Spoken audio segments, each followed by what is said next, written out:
Oh, supposed to be live.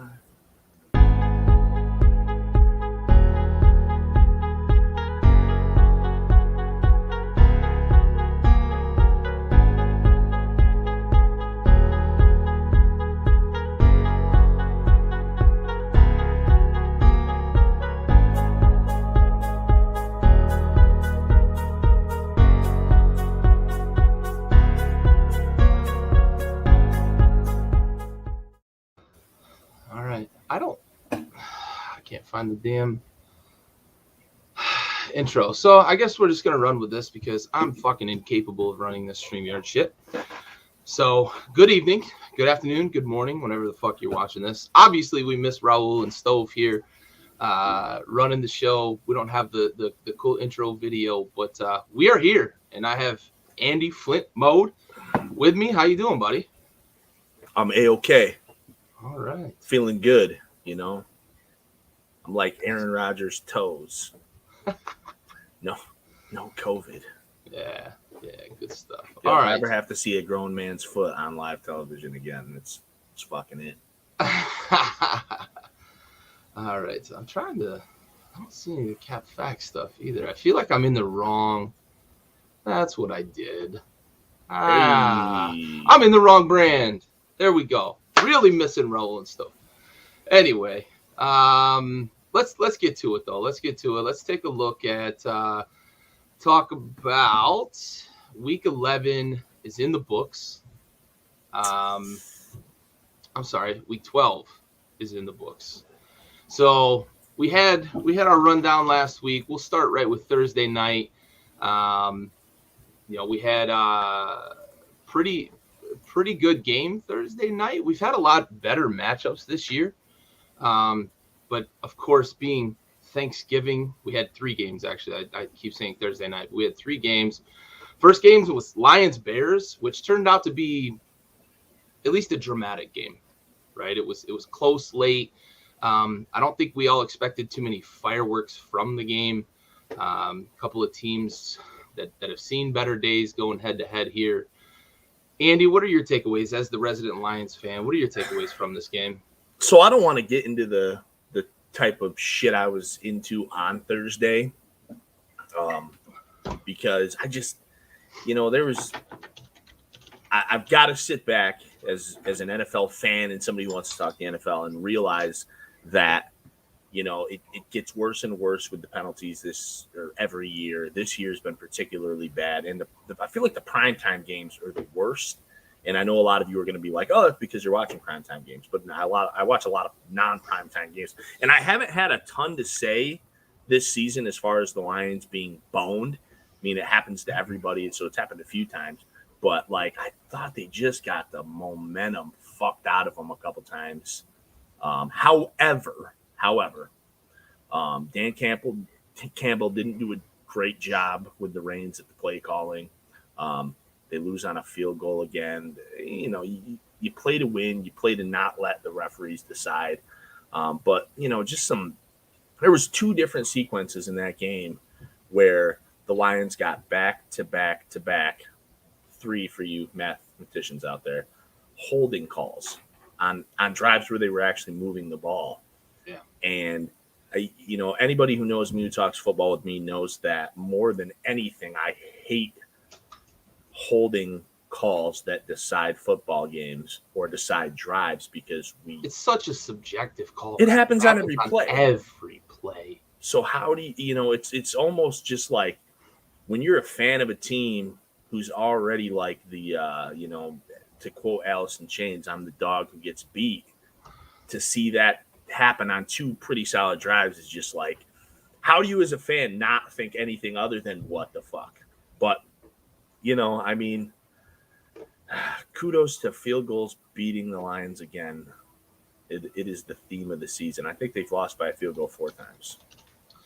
Yeah, it's tough. And I don't want to dwell too long, on something that hurts, but it's targeted officiating is what, we've talked about it a number of times, right? It isn't, you look at the end of a game, and I have this conversation with people when I bitch about officiating at the end of a game. They want to say it was 12-10 and it was 110 yards versus 95, right? Like, I get that.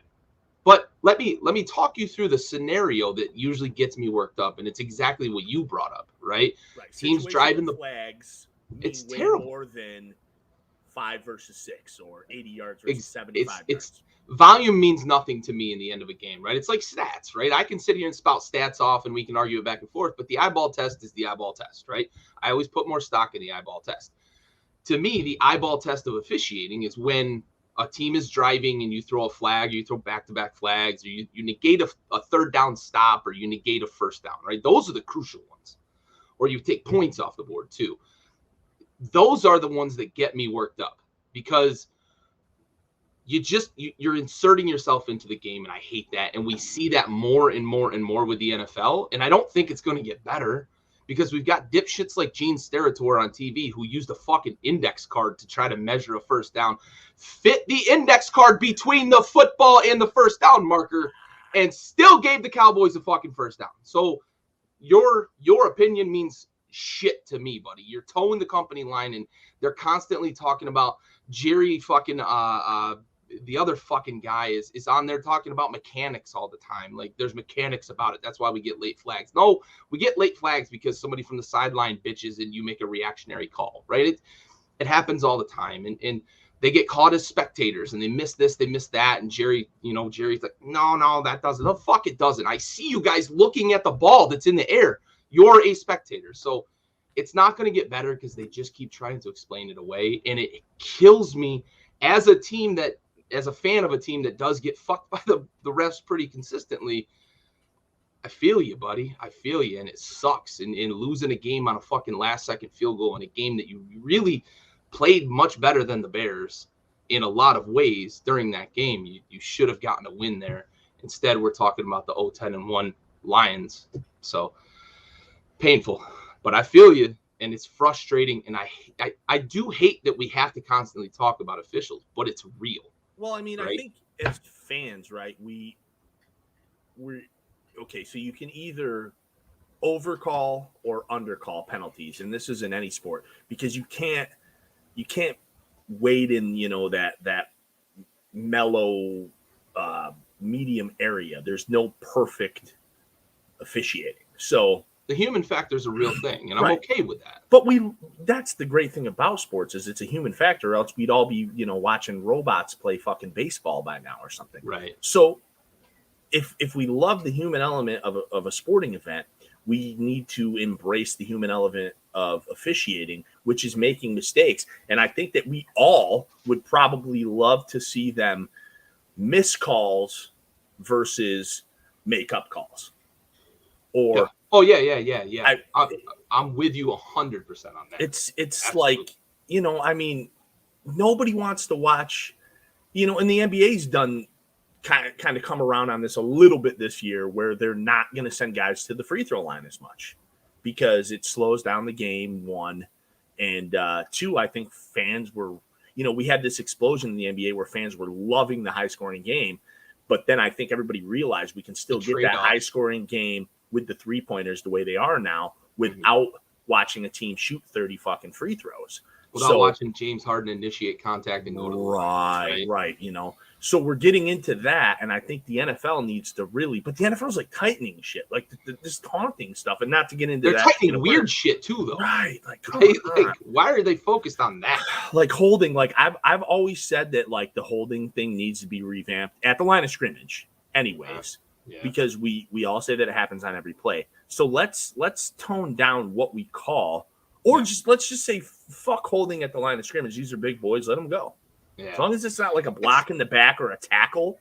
Yeah, it's tough too because like where do you draw that line, right? And I think you're onto something with that. They're big boys. Let them go. They do it late in games anyway in a lot of ways, but then they come up with these weird, why did you call that one type of fucking penalties? And that's where it starts. That's the ones that get under fans' skin, right? Especially if you're the fan of the team that gets fucked by it. Like, why did you call that one? Well, it happened. Listen, one team in the NFL gets boned on a holding call every week. Oh, yeah. This happens every single week. And that's really always been my real only defense for like basketball per se, because we know in basketball, if you get one bad call, nobody cares because you go back and get that back. Some do mean more than others. Oh no, they late in absolutely games. do. But like But one the consequences bad of hold an NFL, call, yeah, the consequences are that's exponentially it. greater in the NFL. That's it. So like, you know, if an official says, "Hey, I have the power to call this one or maybe two blocking fouls against the defender when LeBron James is going to the cup," right? Because LeBron James is our golden boy in the NBA. Right. That holds way less weight than one fucking hold.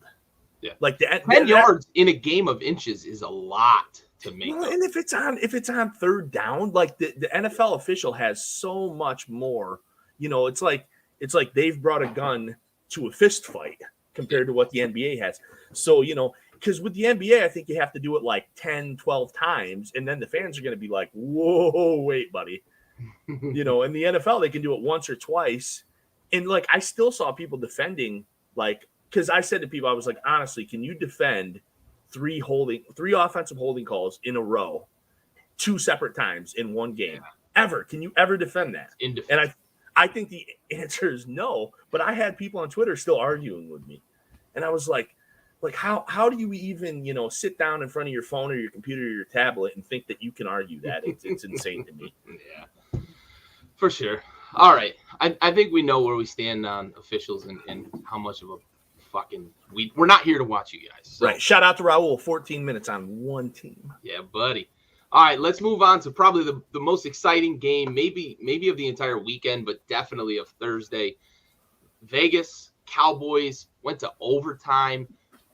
What an odd kind of back and forth game this was too, right? Like a couple of streaks here, a couple of streaks there, and suddenly the Cowboys are kind of back in it, and you don't know what Vegas, whether they're going to be able to close out. Then we get overtime, and Vegas makes a big defensive stop and gets a field goal. And what a game, right?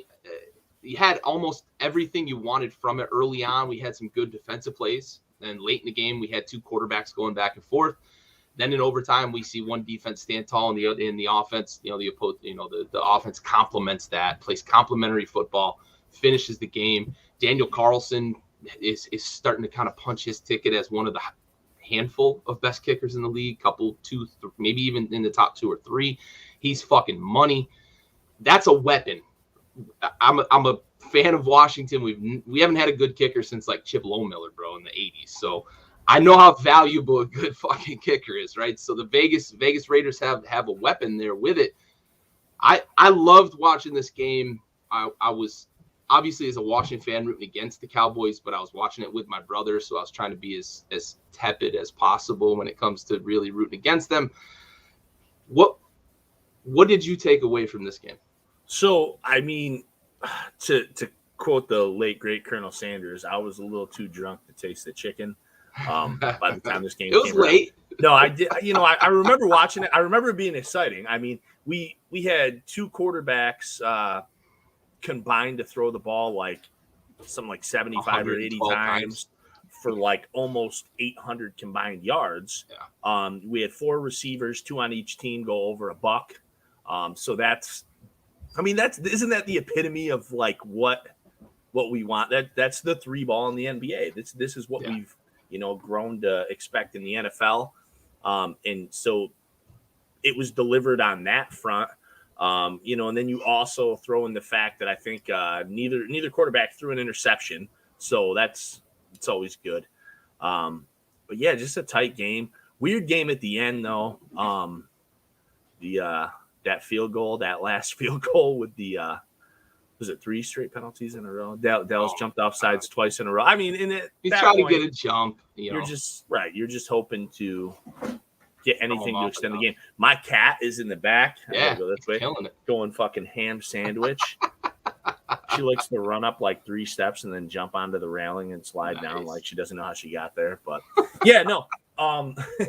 Great game. I mean, that was probably the icing on that cake because nobody cared about watching the Bears Lions, and then the other game was a blowout. So yeah, speaking of the other game, blowout, we saw Buffalo kind of get back to what we thought we were going to get from them pretty consistently. They looked really good against a New Orleans team that was obviously depleted on offense, missing Kamara, missing Ingram, missing Winston, who's obviously out for the season, missing Taysom Hill, who's still recovering, should start this week, but wasn't ready last week. So we had got the bag though. Oh, he did get the bag. He got the bag. He got the bag that can swell too, right? He got the rubber bag that can get bigger if he plays the right position. He got somebody else's bag. There's no way that fucking bag was meant for him. No. I still don't understand it, but whatever. New Orleans thinks they know what they got there. Yeah. Any big takeaways from this? I think Buffalo started to get right, leading into a big matchup this week against New England too. Right, and the Saints are a weird team. Like I never know where to put them. Sometimes they look good, sometimes they don't. They didn't have any running backs, so we're missing Kamara and Ingram. And looks like actually they're finally on pace to come back this week. Yeah. But yeah, no, this is the Buffalo. I think that anybody that was hoping they would win the AFC or saying they would win the AFC, myself included, needed to see.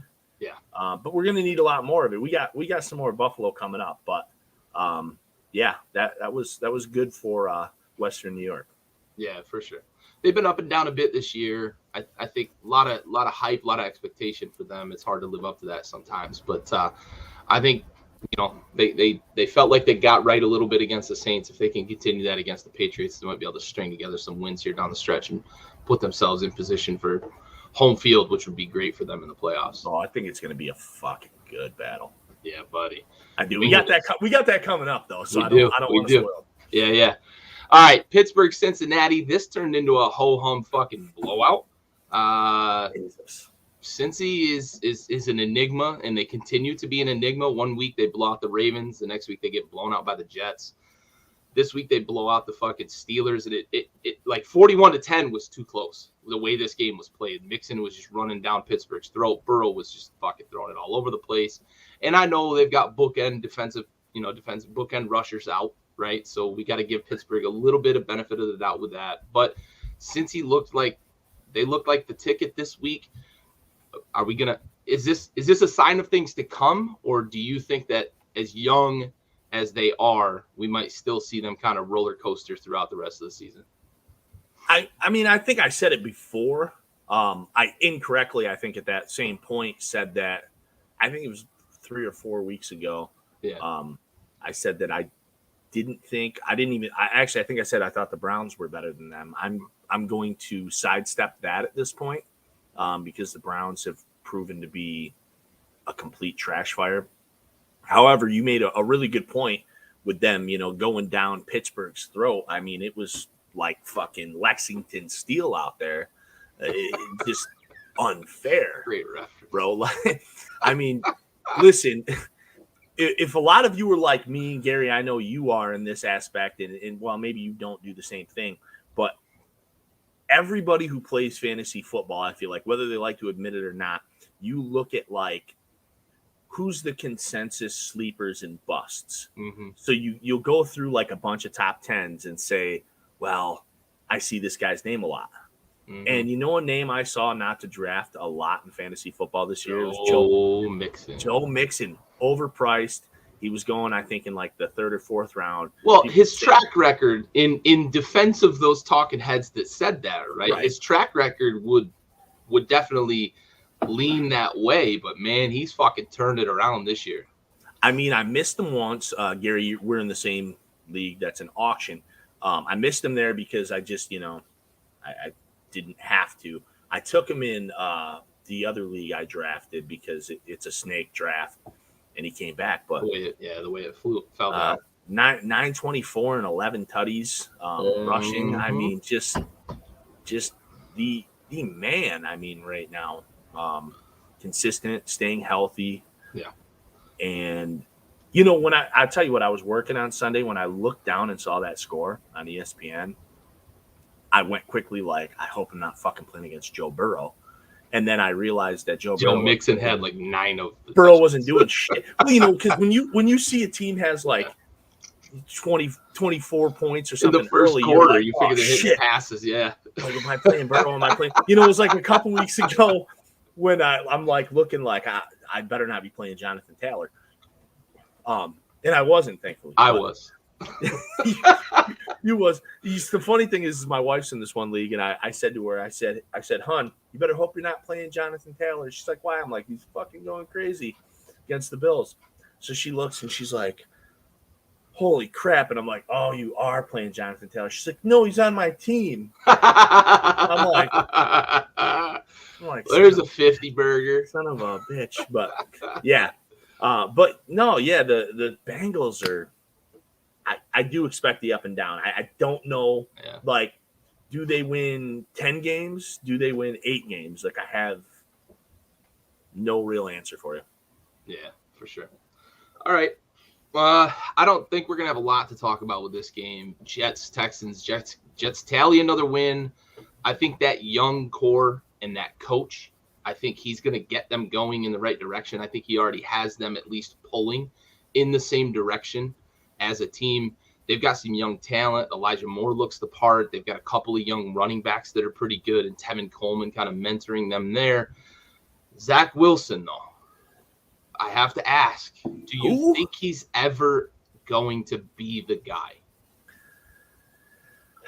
So I know when we're talking about the 5 quarterbacks drafted this year, you know, I know, like, especially if you're San Fran, you're Chicago, and you're Jacksonville, you're saying, well, when you look at Mac Jones' success, you're saying, well, Mac Jones was supposed to be the most ready. But with Zach Wilson, I think Zach Wilson's thing over those other 3 guys that aren't named Mac Jones is he was supposed to be more ready too. And he's not. And then the guy who comes in and takes his job, he's like, I should play more like him. Like, that's a bad fucking sign to me. Yeah. You should play more like a journeyman who I believe went undrafted or was drafted in like the 6th or 7th round by the Cowboys. Like, that's not a good sign for the number 2 overall pick, man. My guy Zach Wilson he's giving off the little dick energy. Like, I don't do with the dude. Like, he's cute and shit, no homo. But like, look, I think everybody got trapped in. And I'm going to make a quick kind of left turn here. Aaron, fantasy podcast, maybe something in the future. We work day jobs and have families and whatnot. Who said that? I like that. Aaron Altos. Yeah. I think fantasy podcast, man, it might be something we need to listen. We haven't even been able to get a basketball podcast off the fucking ground yet this season. We still got work to do. But anyway, back to Zach Wilson. I think everybody got caught up in the thought that at his pro day he looked like Mahomes, he looked like Rodgers, a guy that could move, throw the ball off platform, and I think that's all fine and dandy, right? I'm gonna equate him to a guy and just give the warning of arm talent is not everything in the NFL. All right, Ryan Leaf was a guy who had probably the most arm talent we've seen in a draft pick maybe ever in my lifetime. Like, that guy could throw a football through a donut and do it while also being the biggest guy on the field and athletic and moving with the ball, and like, he's a hell of a basketball player, so you know he's an athlete. But he just flamed out in the NFL, and now he was a head case. Right? I don't think we're seeing the same thing with Zach Wilson, but what I do think we're seeing with Zach Wilson is something we always saw from a guy named Jeff George, who the game was just too fast for him. He could throw the ball 80 yards, tightest spiral, probably the tightest spiral that's ever fucking graced a football field, but the game moved too fast for him. And when everything was right, when the pocket was clean, he looked like a stud. And Zach Wilson looks like a stud when everything's on schedule. But the moment he's got to get off his first read, that's when all fucking hell breaks loose. And I don't know if you can fix something like that. I think there's potential to do that if you cultivate him the right way and, you know, bring him along at the right pace. And I think the Jets are willing to be patient with him and let him grow through it. But I personally, if I'm the GM, I'm looking at the fact that I might not have my franchise quarterback on the roster, much like the Cardinals did with Rosen and Kyler Murray. If the right guy falls, because the Jets right now sit at number 3 with that Seahawks pick. And that's a luxury pick because they traded Jamal Adams for that. A safety, right? How does a safety ever turn into the third, maybe even higher overall pick, depending on how the Seahawks finish this season? Never, right? So they may be in the catbird seat here with a high pick at the on that return, and they may be a team that's going to look at it and say, okay, Sam Howell may go first overall, but Kenny Pickett might be sitting there, or somebody like that, and they could say, maybe we need to move on from Zach Wilson and go with this guy. Just my 2 cents. So let me just, before we move from this topic, let me just throw something at you, and this is actually going to be a wider scope than just the Jets and Zach Wilson. So we're from an era, I would consider us 90s babies. We're born in the 80s, the grew early up in the 80s. 90s. Right, grew up in the 90s. So we didn't have all-day coverage. It's funny when I explain to my kids sometimes that I only could watch NBA basketball on the weekends. They don't get that. I watched Notre Dame football. Right. So we didn't have this coverage, let alone combine access and pro day access to every fucking thing possible. And if you don't catch it on the television, you catch it on the computer or your cell phone. Right. I think that culture has really influenced the way guys get drafted. And I think as soon as this, because Zach Wilson kind of came and went like, he was here. This is always backwards. He was here and then he jumped up. Yeah. And it was weird. And I do think in part because he's a good looking kid. The quarterback's always the best looking guy. The fans, I hate Colin Cowherd, but he got that right. The fans started to kind of get involved and they pushed this needle, and we're in a fucking let's please everybody sort of era. And that shit it's a snowball effect. So we didn't have that when we were a kid. You could draft fucking Popeye Jones to throw the football. And as long as he got the job done, the fans didn't give a shit. We're weighing way too much on these combines and these pro days. I remember Andrew Luck's pro day, and he threw without pads. And people were like, I don't think he's that good. He doesn't even have pads on. I'm like, you doofus, he's the number one pick. He knows this already. What the fuck is he going to go out there and prove? The only thing he can do by putting pads on and going crazy is ruin his stock. The whole thing just needs to go away. It's like the Pro Bowl. Yeah. So I'm going to address this real quick, and then we'll move on. I know you're not big on the college game until the combine comes around and whatnot, but Josh, I think that Thibodeau out of Oregon is probably the right pick at number one. I think he's as close to Myles Garrett as we've seen since Myles Garrett, who was as close to Jadeveon Clowney. What's his name? It's Gavin Thibodeau. Like Tom Thibodeau? Yeah, it's exactly the same spelling. Welcome to Detroit, son. He's a freak athlete, monster pass rusher. I think he's the right number one pick. I only brought up Howell because I really meant that Howell might be the first quarterback off the board. And we all know that quarterback is the most important position. And if a team that's got the number one pick needs a quarterback, they're going to draft the quarterback. Yeah, so I kind of Detroit's good. They got Jared Goff. Yeah, for sure. But I threw that out there because I think if Sam Howell's going to be the first quarterback off the board, then you look at a guy like Kenny Pickett, and if the Jets are sitting there in the catbird seat with him on the board, I think he's a pro-ready guy. He's a little older because he came back for a fifth year and whatnot. But I only said Howell because I think he'll be the first quarterback off the board. So just to clarify on that, I do think Thibodeau is the right number one pick, although Hutchinson is a fucking freak too. That dude reminds me of Joey Bosa. He's awesome. Do they get to the quarterback? Yeah. Thibodeau is a better pure pass rusher. Hutchinson is a combo guy who can play the run really well. So, again, I welcome one of you young fellas to Detroit. We're not good. We don't go after the quarterback.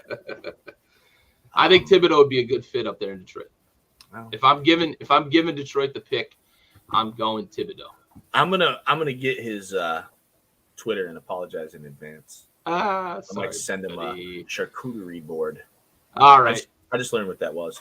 All right, let's see. Let's pick things up here a little bit. And Raul would be so mad right now. He'd be like, we're at 31 minutes. We got out of order a little bit here. Let me get back to the list I had. Next game on the docket here, Bucks Colts, this turned into a bit of a nail biter down the stretch. The Colts were out early, looking like they were going to give the business to the defending champs. And then, of course, Brady does Brady things. Wentz does Wentz things with a couple of bonehead throws. He'd been playing really well all season, really well early in the game.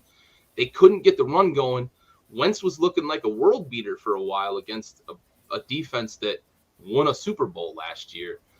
And then all of a sudden, kind of things flipped, and Leonard Fournette fucking took over, man. Playoff Lenny, right? Like, woo, 4 tutties. Gave the Colts defense the business, and that's a good defense, man. That's a good defense, and he ran all over them. That, I'm gonna say it now, and then I'm gonna pass it to you. But if that Leonard Fournette is the Leonard Fournette the Bucs are getting the rest of the year, they're going back to back, buddy.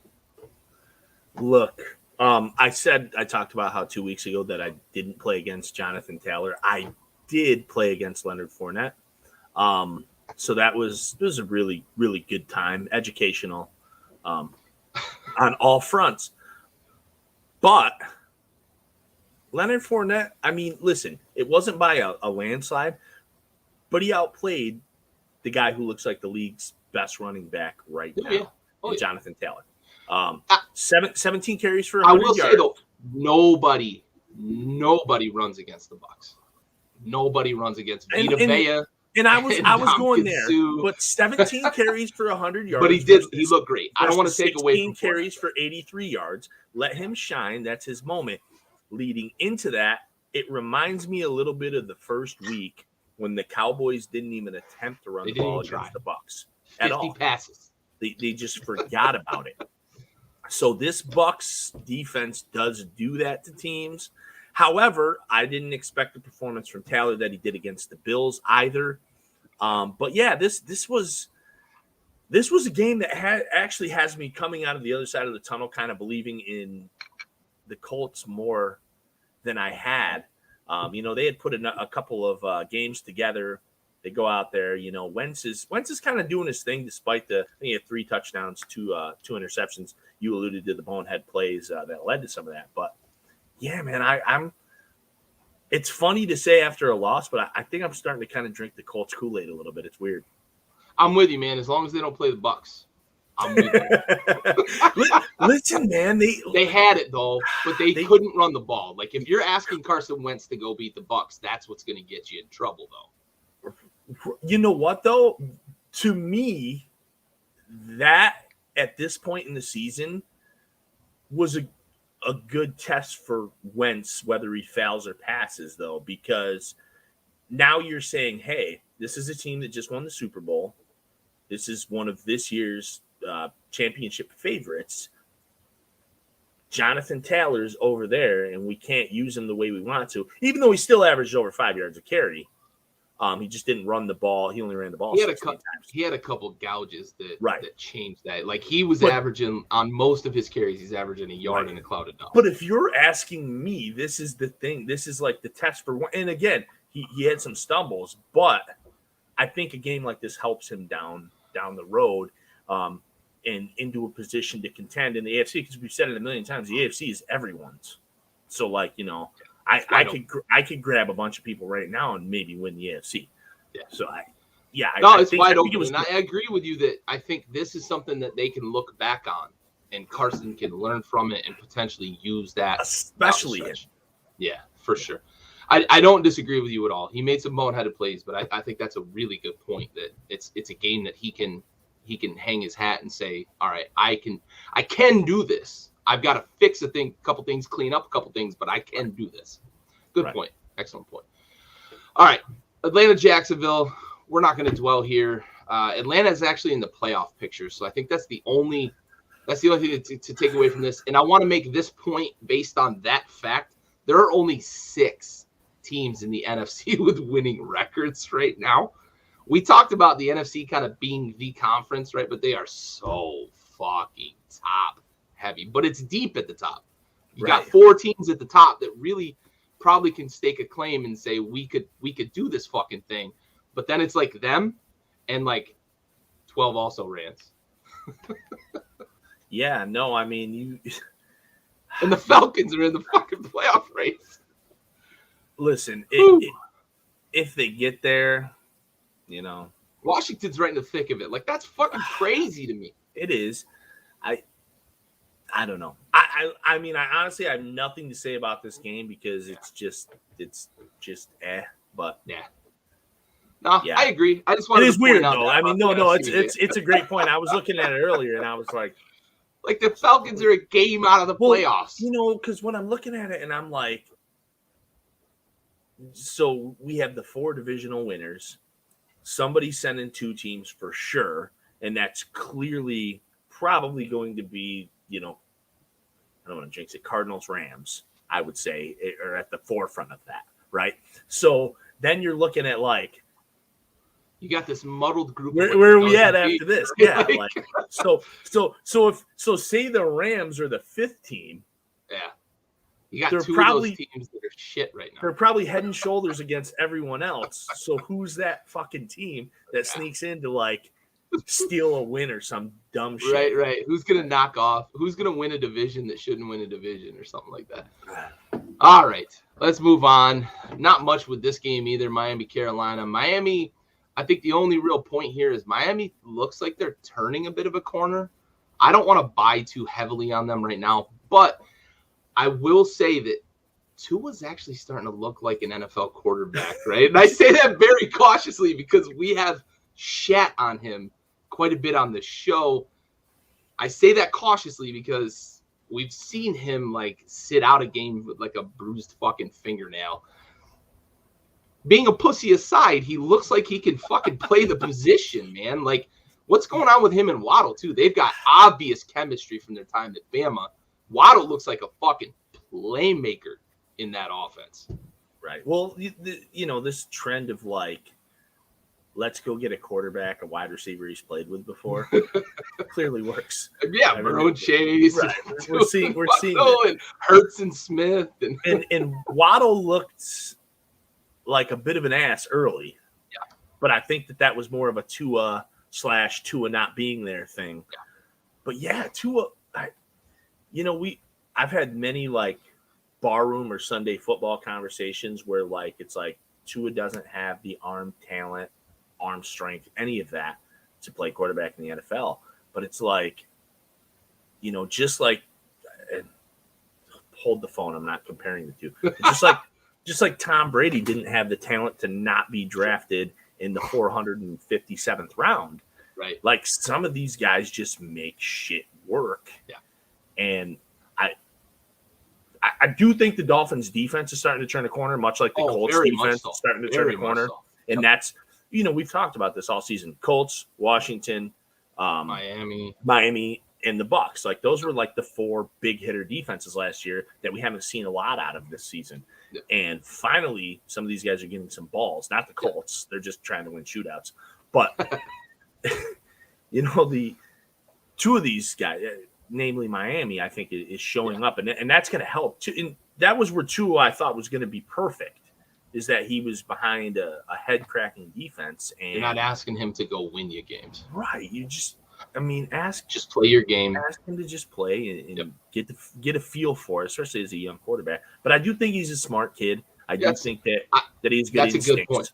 I wanted to say that, right? You're talking about he doesn't have the arm strength, really. Like I think he's got plenty of arm talent when it comes to his ability to be accurate with the football, right? He's a very accurate passer. But I think what I meant was he's not out there like side. Right, he's not throwing. Right, he's not off platform, and yeah, absolutely. I'm with you 100%. He's not Aaron Rodgers, right? But what I think we are seeing from him, which has helped this offense start to perform, is his intellect and his anticipation. He's starting to see the game for what it is, and that's what we saw from him at Bama. He was never a big arm guy at Bama either, but the guy hit playmakers in stride. He was accurate with the ball, but he also anticipated the open play with regularity. And I think we're starting to see the game slow down for him, and he's starting to assert some of that in the NFL. Agreed. All right. Next game, the fucking Pats, man. They put it on the Titans. The Titans had been really telling teams in the AFC, like, We're not too worried about not having Derrick Henry. We're okay. We're okay. And then New England comes out and says, just kidding, man. If you're going to ask Ryan Tannehill to beat a Bill Belichick defense, you're in big fucking trouble, right? And you mentioned Mac Jones earlier being the most pro-ready. I think we're starting to see Mac Jones have a lot of the reins pulled off of him in this offense. And those free agent signings that looked really bad before because they weren't making plays are really starting to make plays now, including guys like Jonnu Smith, who'd been a real disappointment in that offense all year. We're starting to see Josh McDaniels get real creative, and he seems to be really in lockstep with Mac Jones. It's almost like Mac Jones is just an extension of Josh McDaniels out on the field, which is what Brady's always been. And I don't want to compare him just because he's in New England, but like it's the obvious comparison because that was always what Brady brought to the table in New England, and what he brings in Tampa Bay is his ability to be a coach on the field, get him out of bad plays. And Belichick mentions that all the time with Mac Jones. Just get us out of bad plays. Check to a run when a pass isn't there. Get us 3 yards and we'll regroup. We'll call something new in the huddle, that sort of thing. This, I think, is the game that really puts the AFC on notice that the Patriots are real because they beat up the Titans pretty fucking good. And the Titans had been on a real streak. So I think the AFC is on notice, and we're going to see Buffalo either realize that they weren't the team that was going to run away with this division, or they're going to squash and say, hold up a minute, this is still our division here. What do you think?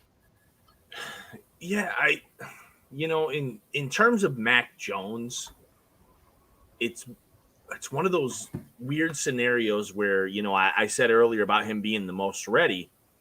It's almost like, and I almost don't even want to say this because it's no matter how I word it, it's going to come off as like me kind of downplaying Mac Jones, which isn't what I want to do. But I think the thing with Mac Jones coming in, where we're saying he's the most ready, is I think we're saying he has the absolute lowest ceiling, highest basement. So it's almost like, I said this about, and I'm always going to come back to basketball, guys, because that's my bread and butter. Kyle Kuzma a few years ago.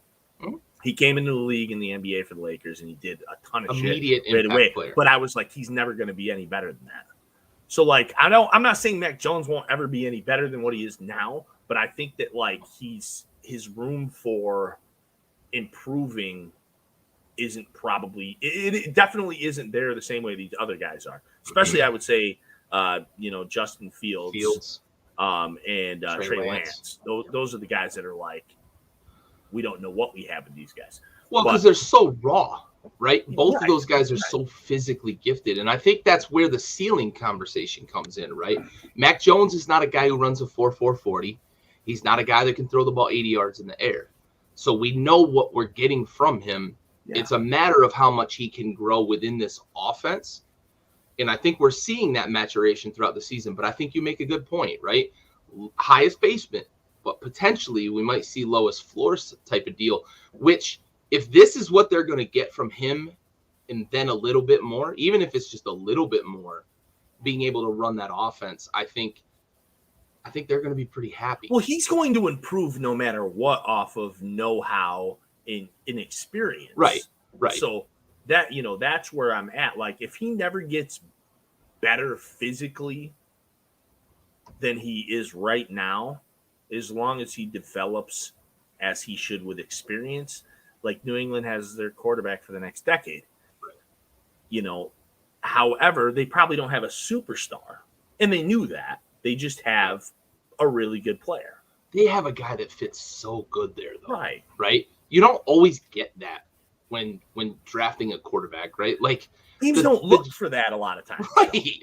You're looking for the best quarterback, and you're not always looking for the guy that's like, he's going to fit my scheme to a perfect T. We'll build a scheme around him, or he'll learn our scheme, is usually what NFL teams are talking about. The Patriots have, like, the best of all three worlds, right? They had a guy fall to him in the draft that they didn't have to make a move and give up draft capital to get. They have a guy that fits their offense to a T, and they have a guy that they can be confident in and allow him to just grow within that offense. Yeah, so. They keep it simple. I think, they're making it real easy for him. because Belichick is Belichick, and they have a good defense still. They have a capable defense. It just works, and it's going to continue to work. That's why I say that. Like, if he never gets any better, he's going to be fine. Yeah. And as far as the Titans go, real quick, they're a weird team. I don't understand them. Like, I never will. This season, at least, I don't know if they might be a playoff team. They might not win another game. I have no fucking idea where they're at on my blip. Like, Ryan Tannehill has taken a huge step back this year. Yeah. His wide receivers are constantly hurt. Derrick Henry's obviously hurt. The defense looks really good sometimes. Sometimes they look like they're the worst in the league. There's a lot of bad going on around Tannehill, and he is a guy who needs not a lot of that. Right. I mean, he needs things to work, but it's he needs play action. That defense. There were some games and I don't watch all of these Titans games, but there was a couple games, like the Bills game in particular was a Monday night game, and I remember that defensive front and the linebackers were in Josh Allen's face all fucking game, and I think when that doesn't happen, like if you're able to neutralize that, and we know Belichick can take things away. I think that that's the chink in their armor defensively. Like, when they can't do that, they don't have good enough coverage in the secondary, and it just doesn't work. Yeah, for sure. I think we're starting to understand too that Derrick Henry's value, despite how much we've given him credit for how valuable he is, it might just be a little higher than that, right? Like, you can't trade what that guy brings to the table, right? He's your plan A, plan B, plan C, and plan D is play action pass with Ryan Tannehill, right? And you don't have that now, and you can't replicate that. You can't put another mutant behind your quarterback. I mean, in this era, and I'll even say in the last 10 years, there's probably really only one other guy at the running back position, and correct me if I'm wrong, I may be wrong, that I can think of off the top of my head that you can say they know exactly, the defense being there. Oh, yeah. They know exactly what we're going to do, but we're going to fucking do it anyway, and you're not going to stop it. And the only other one I can think of is AP. Yeah. That's the only other guy in maybe not in my lifetime, but in the last 20 years, probably. Over and over again, at least, because everybody expects Derrick Henry to have this big fall off from last year, and it wasn't happening. Like, he was literally leading the league in rushing twice. Yeah. Like, because he was leading it in rushing yards and then yards after contact. Yeah, it's just that's in a much different way than Adrian Peterson. But Adrian Peterson was a guy with the Vikings where you knew it took 2 weeks, 2 games, for Jonathan Taylor to get to Derrick Henry. 2 games it took him to catch up. Dude. Like, I mean, actually, it might even have been 3 games. It took almost 3 games because Henry got hurt in the middle of that game. And especially in this era, it took a long time for them to catch up. The pass so much that they're just like, stop it. Yeah. Belichick said this when he had Randy Moss and Brady. Right. If you don't like what we're doing, stop us. Complain about it. Stop us. Just stop us. Yeah. I mean, and you can, like Adrian Peterson, maybe LT is another one. Yeah, but LT did so many different things. Though. Right. Like, LT was a pass catcher. They got him the ball in a lot of different ways. It's different when a guy takes he threw touchdowns. A power ISO run. Yeah, right. Like, the LT threw 8 touchdowns in his career, something like that. But when you come to the line of scrimmage, you say, hey, Henry's going to get it off guard to the right, and you run for 12 yards. Like, that's different. That's another reason I said 10 years too, because another guy that I was thinking about that's a little longer ago than 10 years, but was on a team that didn't ever win was Steven Jackson was one. Oh, yeah. The Rams. They just ran it all the time. They won like 3 games every year. Yeah. He's such an underappreciated guy in history. Oh my God, dude, was such a fucking. Actually, I thought he was quite a bit like Adrian Peterson, a big ass guy. I agree, because he was he ran downhill, 6'1", 6'2", and he was fast as shit. Fast. So, But I think he got overshadowed actually a little bit. This is probably a chat for another time by Adrian Peterson, being that they played in the same era and they were a similar back. Like everybody, he's probably considered a poor man's AP. Yeah, which sucks because it does suck. If he played in an era without AP, he probably is AP in that discussion. All right, moving on, a game we probably can ignore a little bit. Philly, New York. I think Philly came back to earth. There were some talking heads really buying into Philly. We talked about it a bit, that Philly was a team you didn't really want to play right now. And then the Giants said, yeah, we want to play Philly, and we're going to beat them 13-7. Like, what a fucking shit fest. I'm sorry, Giants fans. I'm sorry, Eagles fans, that you guys had to watch that fucking game. I've defended Jalen Hurts so much. He's not an NFL quarterback. He's not. Okay, so where my defense has come is I've felt like this season, especially in the last season a little bit too, that he does enough of the other stuff that like eventually he can have a lesser effect than like Lamar Jackson. You knew I was going there. I saw the fucking eyes. I know.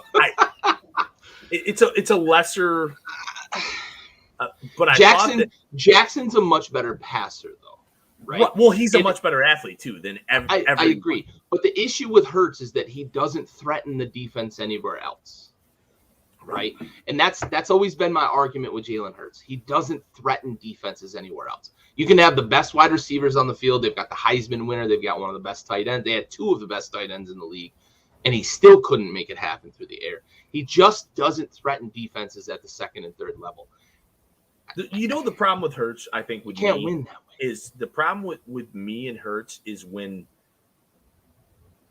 he looks really, when he does well and he looks good, I'm like, that's what I see is him being able to do. And Saban said the same thing, and then he went with Tua. I'm with you. I know, and I get I'm what slowly you're saying, exiting this bus, but like I get what you're saying. I have some friends that are Philly fans that I often watch football with, and they'll say shit, and I'm always like, no, yeah, Burley's one of them. I was like, no, dude, give him a chance. Hurts, but like he keeps fucking stabbing me in the back here, and I have the same talk with Smith too, because a lot of them don't like Smith, and I'm like, dude, Smith's a good player. He's got no quarterback.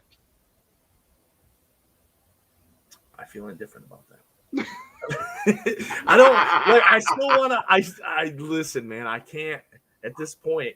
Every time I see Jalen Hurts do something wrong, I get a flashback of when he did something really well. Because you know what it is? He's exciting when he's playing well. Yeah, when he's playing well, he is exciting. He's a very exciting, and that's what I think what draws me in. But I think I want him to be successful. I said this with him coming out of college. I think Jalen Hurts is his best function within an NFL offense would be like a mixture of Deebo Samuel and Jarvis Landry, because Jarvis Landry throws the ball here and there, takes a lot of handoffs out of the backfield, but Deebo's a power runner. Jalen Hurts is a power runner. Like even in the NFL, right, Jalen Hurts is a guy who can take the ball between the tackles. Well, Deebo's apparently a running back now, so. Right, exactly. And that's where I think Jalen Hurts' niche would be something of a hybrid between Deebo and Jarvis Landry.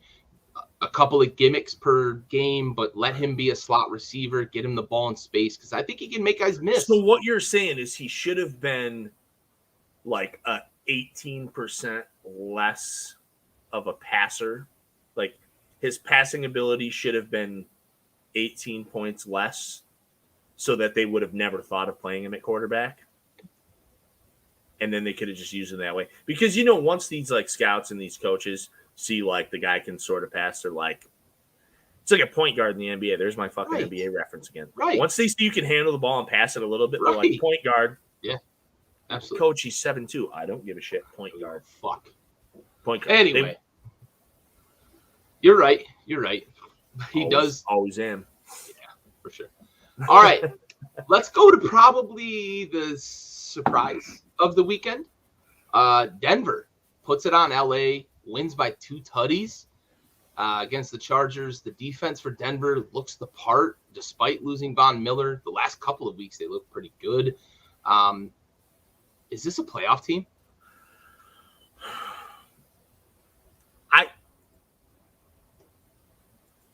I was in early, then I was out, but I think I'm back in. Right. I don't know if they're a playoff team because they're a playoff team or if they're just a playoff team by circumstance, right? Like that's fair. It's you can almost say the same thing about the team they just beat. Yeah. Like I don't know what the Chargers are doing either. I don't know, man. Like I want to see this. I would love to see this Denver Broncos team with like an above average quarterback. There's a lot of like Aaron Rodgers talk in the offseason, but like I know they're going to go hard. Right. They are going to go hard to get. Listen, there's another guy out there floating around too. And, you know, Russell Wilson, I think, would be great in that system. They need it. And they're young enough to take his salary on too. Listen, right. And the thing we've seen with Denver in the past is they can go get an all-pro quarterback.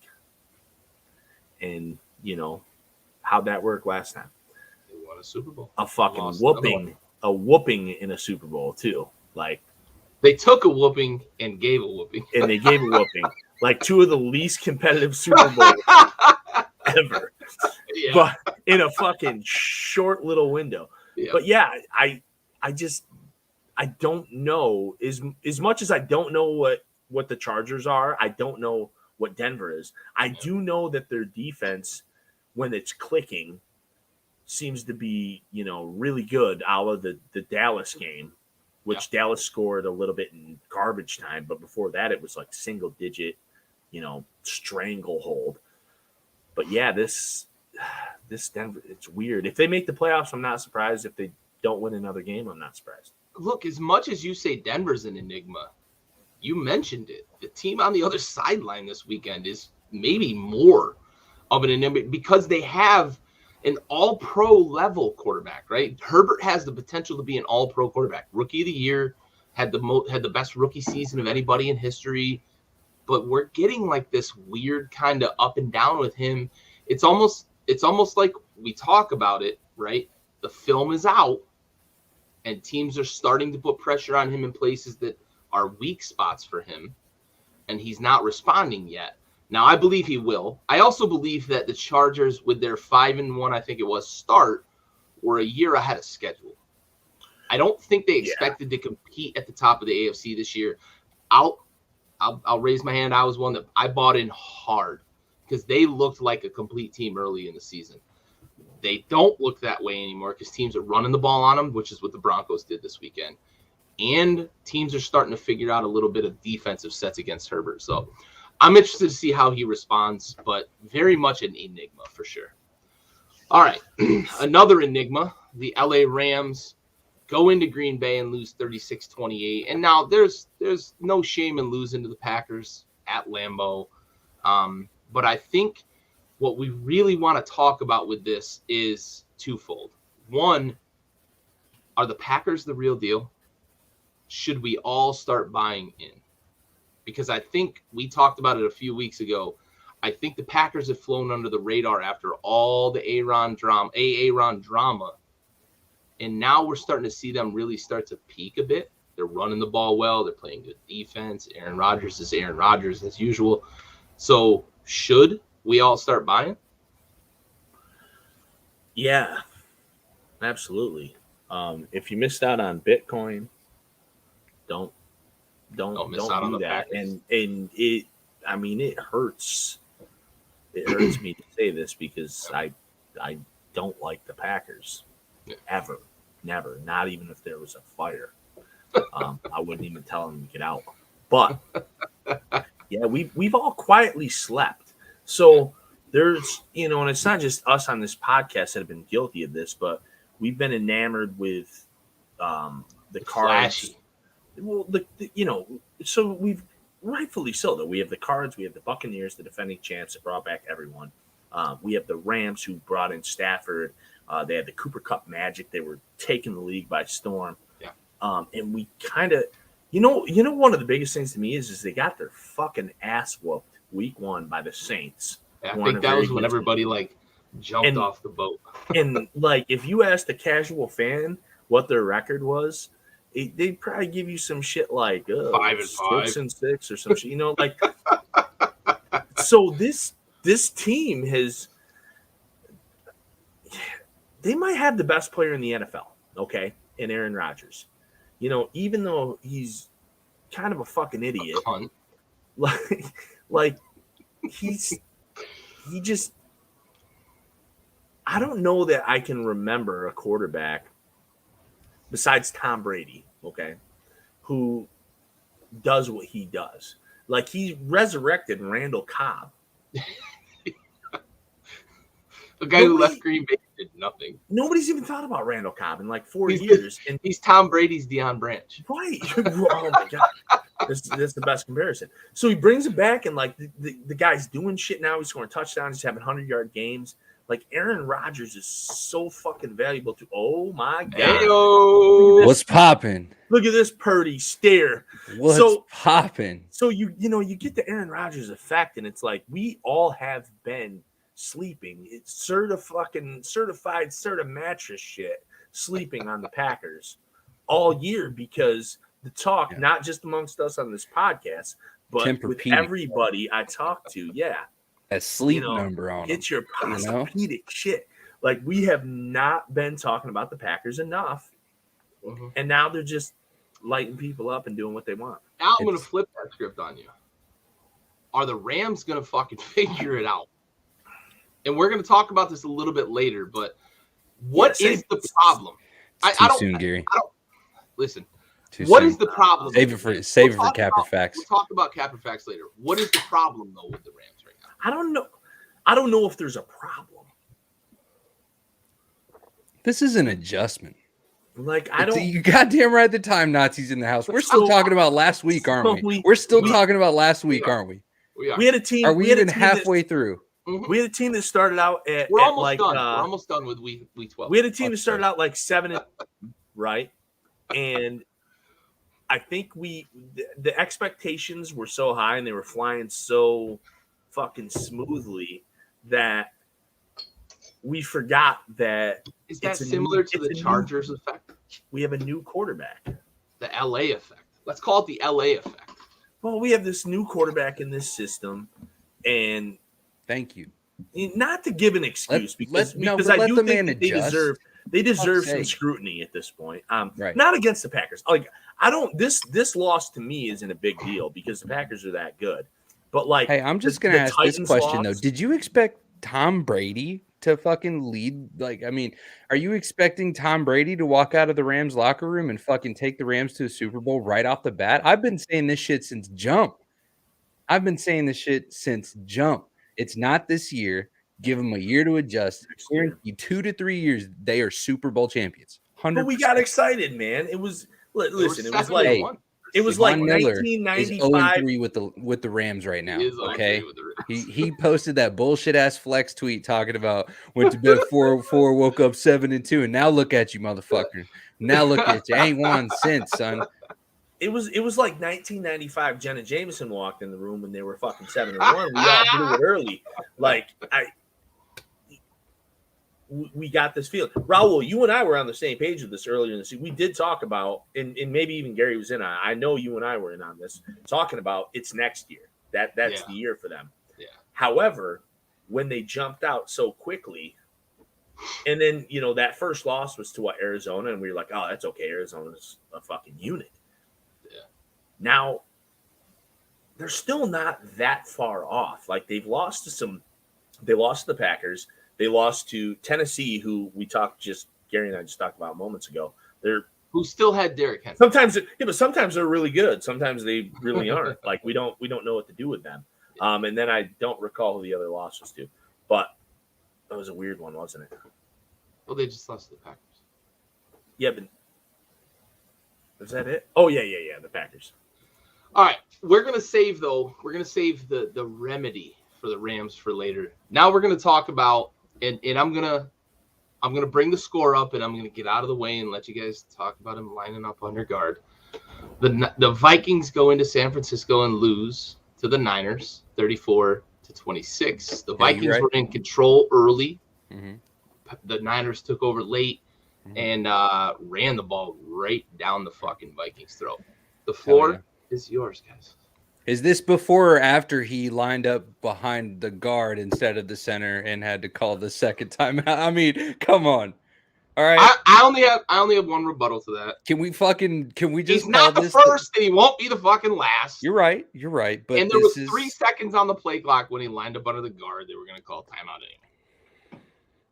Because I was on board at first. I'll be honest. I had faith in Kirk with the trick play. I was like, oh, I actually catch it. This is like, hell yeah. And then he calls the timeout. I was like, oh, my man said hike. And over here tapping right guard's nutsack. Love it. So imagine being the right guard, being like, whoa. Why are you touching my balls, bro? Yeah, exactly. Save that shit for the center. So, yeah, that's where I'm at with it. Like, it just, again, Kirk Cousins is competing as Kirk Cousins does. He's, anyway, he's inconsistent and not worth $84 million. Let's talk about the Niners, though. Let's honestly, all the Kirk Cousins jabs aside, let's talk about the Niners. Like, are they the real deal here down the stretch? They are running the ball like gangbusters. And that seems to be the formula for a Kyle Shanahan offense. It got him to the Super Bowl with Jimmy Garoppolo a few years ago. Are they the real deal right now? So the Shanahan offense is perfect and it's working, and Garoppolo's made for that system, right? Like, he can operate well in that system. It's all about the pass protection. And we've seen the injuries plaguing that team for basically the last season and a half, right? Like, because all the last season was it was a joke. And so, I think that we're seeing progress. I think we're seeing wild card or playoff locking it in, but I'm not even seeing a deep playoff run at this point. The NFC is so deep. Yeah. The NFC is so deep. Those some deep, dangerous fucking waters. Even with Dallas not getting their shit together, the NFC is still a fucking problem. Yeah, will say this. Elijah Mitchell You're muted. But I'll say Elijah Mitchell looks to Kyle like Terrell Davis was to Mike. So that was the fourth team I was looking for, too. I fuck with that. The fourth team that beat the Rams was San Fran. Yeah. That was the weird game. That was like the game where Stafford had those 2 early picks. Yeah, and then never recovered. And died. And so I told you guys that as a Lions fan. Stafford does that. Like, San Francisco are they the real deal? Yeah, that's the question. My gut says no. I don't know, man. Like, hold on. I'm gonna frame it to you a little differently than I did to Raul. I just asked him if they're the real deal, but I'm gonna ask you. Okay, we're gonna go up the list of teams right now in the playoffs, and yes or no, can the Niners assert their will against said team in the playoffs? Meaning that team doesn't want to face them in the playoffs. Okay. Rams.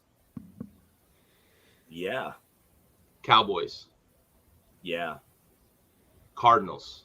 No. Buccaneers. No. And you haven't even gotten to the Packers. I mean, and I would say I'm going to stop there. Yeah, I'm going to stop there. So dangerous enough, but I think Raul hit it on the head. Not a deep playoff run. Yeah, they'll get the first round, and that'll be their best. Like, the best they'll do this season is first round or wild card weekend. They're the thing with San Fran to me is they're a team who I expected better things from before the season started. 100%. But then all of a sudden, after looking like, dog shit, they're now we're good. Like, teams like this piss me off. Man, they had to shake the rust off, dude. Just like imagine the last 2 seasons, dude. It's been nothing but half their rosters on the bench or IR or dead. Injuries, I do. But we talked. Gary and I were talking about this earlier. They were on their 6th string running back, dog. They were pulling we running backs out of you. We like you. We think you're going to do well in this company. And then you come in and you just shit all over the carpet that we just had fucking shampooed. No doubt. And then it's then you want to apologize later and clean it up and start bringing snacks for the whole office. Like, fuck you guys. Late to the party. For sure. I'm still not going to forget the time you microwave broccoli. My problem with San Fran is I think the best they do is finish. I think the best they do is finish 3rd in their division. which could do it. Get them in the playoffs. Right, which could do it. Yeah, but for sure. All right, let's move on. Please. We've beat up on the Niners a little bit here, but Dad's Ravens, here. Browns, Ravens, Browns. Andy alluded to it earlier. The Browns are a bit of a we trash got to fire. stay up late and jump on the beds for a while. Fucking Dad's here. Browns, Ravens, though. Browns are a little bit of a trash fire. The Ravens looked like a trash fire Sunday night. Lamar Jackson throws 11, 12. I think he just threw another interception, actually, as we're talking here. Yeah. Confirmed. Like, holy fuck, man. He looked awful. They still got the win. Is this just a glitch on the radar or a glitch in the mechanism for the Ravens, who we think is going to be a team to reckon with in the playoffs? Or is this Lamar kind of being Lamar with the passing game? Does he fix it? Andy, do the Ravens go deep? I don't know. Listen, I don't know if they go deep. I do know two things. One, I still don't know who the Ravens are. Yep. Two, I know who the Browns are now. Yep. And they're the team that I said was better than the Bengals like 5 weeks ago. And you were wrong. That they're not good. Baker Mayfield, not good. Baker Mayfield is not the future of that team. Odell Beckham Jr. was not the problem with that team.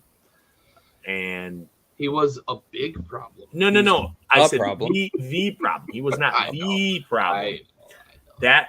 There are more problems. Those are the two things I know, is that I know who the Browns are, not good. I still don't know. Baker Mayfield, not good. Raul, not okay. Are the Ravens, they going to fix it, go deep? I want to believe they can. But I just don't.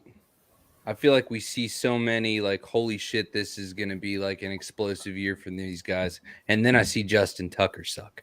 And then I think, holy shit, the Browns are finally kind of gelling. We're seeing some chemistry. Maybe OBJ's departure is kind of a great thing. And then lo and behold, Baker's just not good per Andy Flint there. He's also got one good limb, and it's like his wife's left leg. Like, he's so injured. He's so fucking injured, man. He's got a bad shoulder, non-throwing shoulder. He's got like a broken finger on his throwing hand. Do you think it's because he like lives in the stadium and shit? Like, doesn't probably, man. Like, you gotta go home at some fucking point, right? Like, I mean, if you had like the commentator, you had the color guy following you around all fucking day, like, Baker's taking a piss. He's just disappointed his wife. Like, I don't. Yeah. Nah, look, he's fine. He's fine. I don't know. I don't think he's fine, man. I don't. He is he's not a $60 million quarterback, right? Like, Baker is who we've talked about him being all year long. They need to be healthy. In that position. They need their running backs to be healthy in that offense to be successful. Listen, and they haven't been. I'm not a plumber, bro, but when I have the fucking floorboards ripped up and I'm fucking elbows deep in fucking copper pipe, like, I better be something. Right. He's not a guy you're going to turn an offense over to. And we talked about this, right? Somebody in the offseason is going to make the mistake of paying Baker Mayfield $35 million. They're going to make the mistake of paying him $30 because he's not a $35 million quarterback. I'm with you on it. But Baker is who we think he is, right? He's a guy that needs everything to go right. We talked about this. They need things to go right. Some quarterbacks just need things to be right around him, and he's a guy that needs that. You just called him Zach Wilson. Look, I think that Baker Mayfield just needs to be replaced by Russell Wilson, because it's either Russ or it's gonna be fucking Pete Carroll, but one of them motherfuckers is leaving Seattle. Both. I'm calling both. Yeah, I'm with it. All right. Moving on. Last game of the week, Monday night. This thing got really, really fucking weird down the stretch. Heineke for fucking president, dude. Washington wins 17-15. I'm starting to feel a little better about this team as the resident Washington fan. It sounds like he's a diary from like the fucking from like Armageddon or the Holocaust. From the traveling pants. Dude, I feel like this is a passage from Anne Frank. Like I am starting to feel better though. The defense looks a bit better. I still can't understand why, like, every time in crunch time there's some call that goes fucking weirdly against us, but fucking whatever. Logan Thomas scored a touchdown. I needed like 68 points from Russell Wilson last night. And yeah, you weren't going to get that. I didn't get it. But I said it in the offseason, right after last season. I like Taylor Heineke. I wanted them to build around him. I think the guy can play. I think we're seeing that as the season goes along. They're giving him more and more of a leash in the offense, and he plays within himself. When he plays within himself, he makes plays. You're going to get some bad, but you're going to get a lot of good. And Antonio Gibson, the most encouraging thing of Monday night is Antonio Gibson is starting to realize that he's 225 pounds. That dude is running behind his pads. He's punishing linebackers. He's breaking lineman tackles. He's a guy that the third-level defenders, Jamal Adams, fucking didn't want to tackle him. You know, the best third-level player that the Seahawks have didn't want anything to do with Antonio Gibson. He's starting to realize he's 225 pounds, and in this league, he's running behind his pads. That's a big deal for this offense. Bro, if my nickname was Gibby, I wouldn't know that I was a fucking powerhouse either. You can't call a grown man Gibby. That's a good point. That's a good point. Facts. All right. You guys got anything on this game? I know I just waxed a bit, but. No, man, I think the Seahawks are fucked. They're fucked. Yeah, they're not. Dude, poor DK. Poor Tyler Lockett. Not only are they not good, but they're going to lose their quarterback. And their first-round pick, which is going to be high. Right.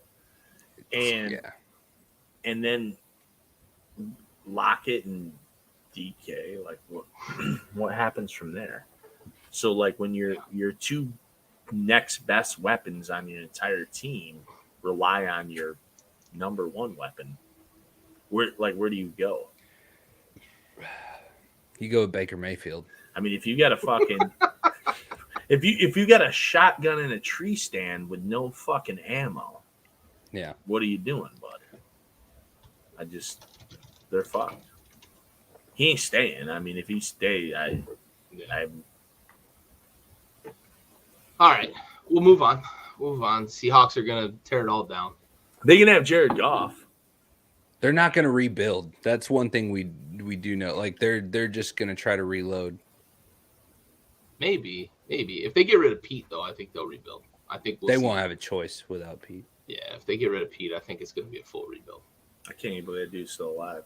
All right. Hell yeah, brother. Let's move on. Most important segment of the show before we get into we'll look at Capper Facts, then we'll hop into Week 12 picks. We're gonna look at Salute to Service here, brought to you by Folds of Honor. Salute to Service. Yeah.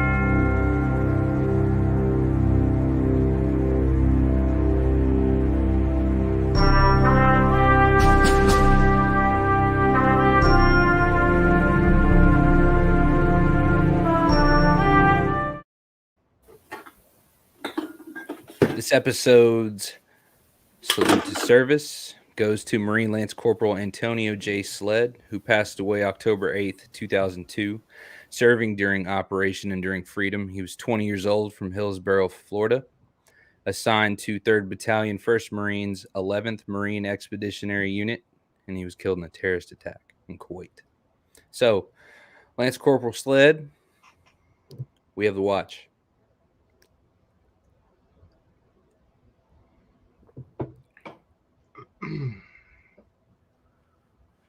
All right, let's try to transition. A little bit of energy here. Capper Facts. Moving on to this segment.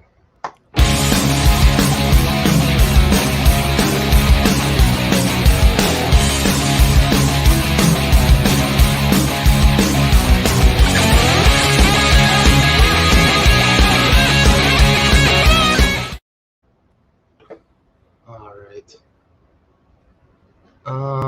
Well, looks like I can't find the fucking overlays for our Capper Facts. Go to banners. It is under banners. Good call. All right. Here for you, bud. Yeah, For you, bud. Like We know who's driving. We know who's driving. Okay. All right. Just put the shit up and I'll handle it. All right. Anyways, Capper facts: Bucks defense can win a Super Bowl. All right. I feel like I'm more curious to see Andy's opinion on this. Let's start with Gary. All right. I right now, no. I'm going to say cap on this right now. I think they're going to get healthy, and we might have a different opinion of this defense later in the season. But right now, this iteration of the Bucs defense is way too susceptible to teams passing on them. Carson Wentz was getting real healthy for about 3 quarters in that game. So I'm going to say cap in its current iteration. Andy, any objection? Oh, yeah, it's facts, baby. Facts. Because I knew he was going to pick this, Gary. Like, I don't know why I knew, but I knew. I'm not going based off of what they are right this fucking second. See, I like that, though. I like that energy. I like it. I'm based off of what I think they are going to be if and when they get to the dance. I like that energy. When they get to the playoffs, I think it's just different. And they've been here before. They know it's at stake. Yeah, I think that they know when to peak.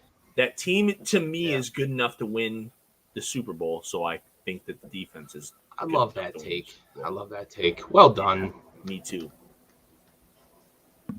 I appreciate the commitment to that. But that's cap, dude. Like, they're not, fuck the energy, bro. They're not going to be able to keep up. Like, fuck the energy. Bro, nobody on the Bucs defense is touching Devontae Adams. Who? Just looking at a potential NFC championship. Who? Fucking who? Okay, whatever, Packers fan. Garbage. That's cap. All right. Moving on.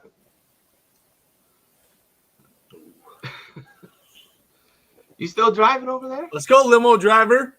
Capper facts, the Pats win the AFC East. I just needed to fucking take a second for effect. We're not off the rails, I promise.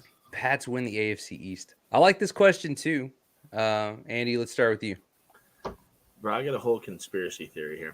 I knew it. No, it's actually. I love it. Yes. So, let me grab my tinfoil hat. It is cap. Based on the fact that I think the Bills win the division. I think they finished with the same record. Like, I have them both. I have them both going 11-6, but I have the Bills being 5-1 in the division, and I have that 17-16 Miami home loss that the Pats put up being their downfall. I think they're gonna lose twice in the division. Once to the Bills. Yeah, they're gonna. That's how I have it. I have them splitting, so I have them losing once to the Bills. They lost that game to Miami. I think they'll go 4-2 from here on out. I think the Bills will go 5-1. The Bills have a pretty easy schedule. They do. They do. Yeah, the back nine's looking good. Yeah. Oh, y'all, it's looking fucking Tiger Woods. The widest fairways. Yeah. They're about to get healthy now all day.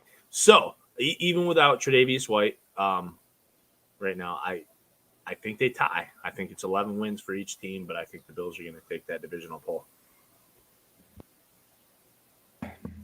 All right, Gary, do you have any objections to that?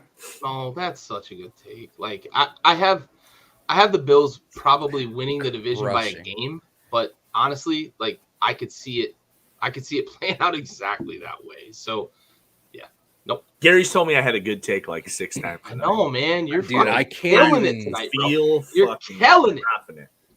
Dude, like Gary is fucking trashed or something. There's something. I'm missing something here. I did not just roll it. Like, am I in a fucking Twilight Zone? I came with the takes, dude. Came with fucking heat. Yeah. Came with yeah.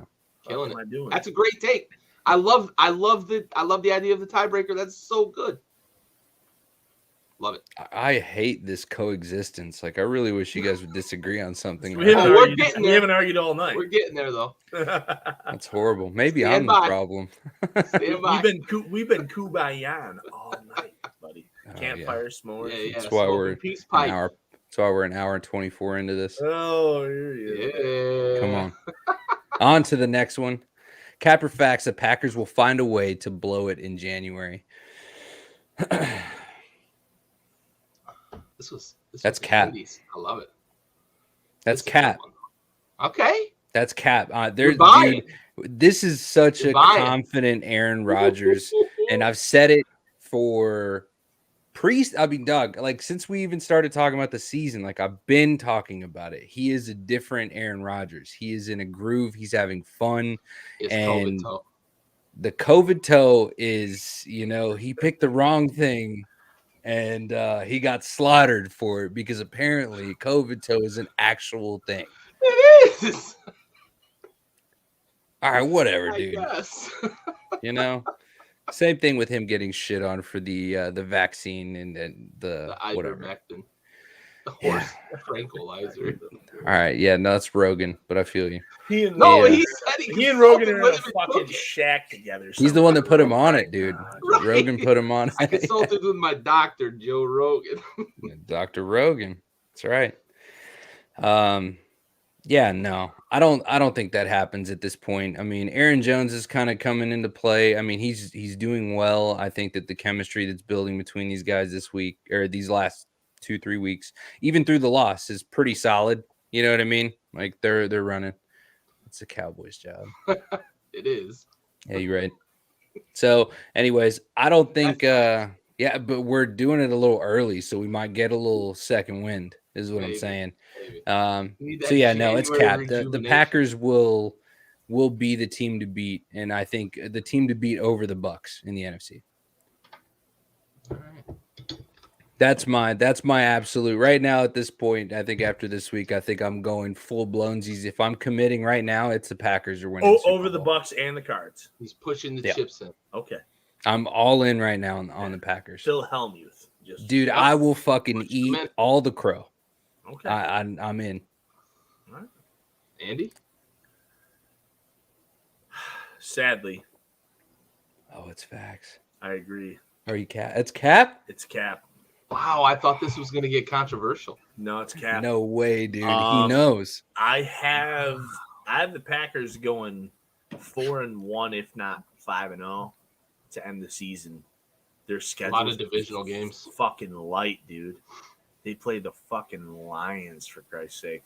Like, I see them winning. They're gonna win 13 or 14 games this year. Like that's probably going to be, that might be the benchmark. Like I think that they're going to win the NFC, therefore installing themselves into a position to, do something into the playoffs. And that's yet to be seen. It's crazy to think like how we came into the season with the Packers. I know Raul is, eating that fucking gravy train with biscuit wheels, baby. But like we doubted them. Gary, we talked about this a little earlier. I think losing to the Saints badly week 1 was part of it. But yeah, dude, I've got to go Cap. They're winning the NFC. I hope that somebody fact checks me, but I believe I have been on the Aaron Rodgers Packers are going to be. You may have. It sounds familiar. Season.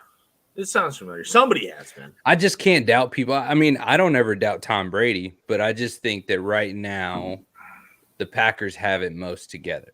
We all came in, I think, a little bit being like, well, fucking Aaron Rodgers is displeased with the situation, and and that's not even me saying like he won't leave after this season, but I think he hit the nail on the head. Like I think this is just more incentive for him to perform. Oh yeah, he's out here like fuck you guys. Like watch me win you a Super Bowl and then walk away, Kawhi Leonard style. Like right. It's he'll drop another ring on him and then be like, good luck with Jordan Love. All right, on to the next one. He'll just LeBron that shit. Good luck.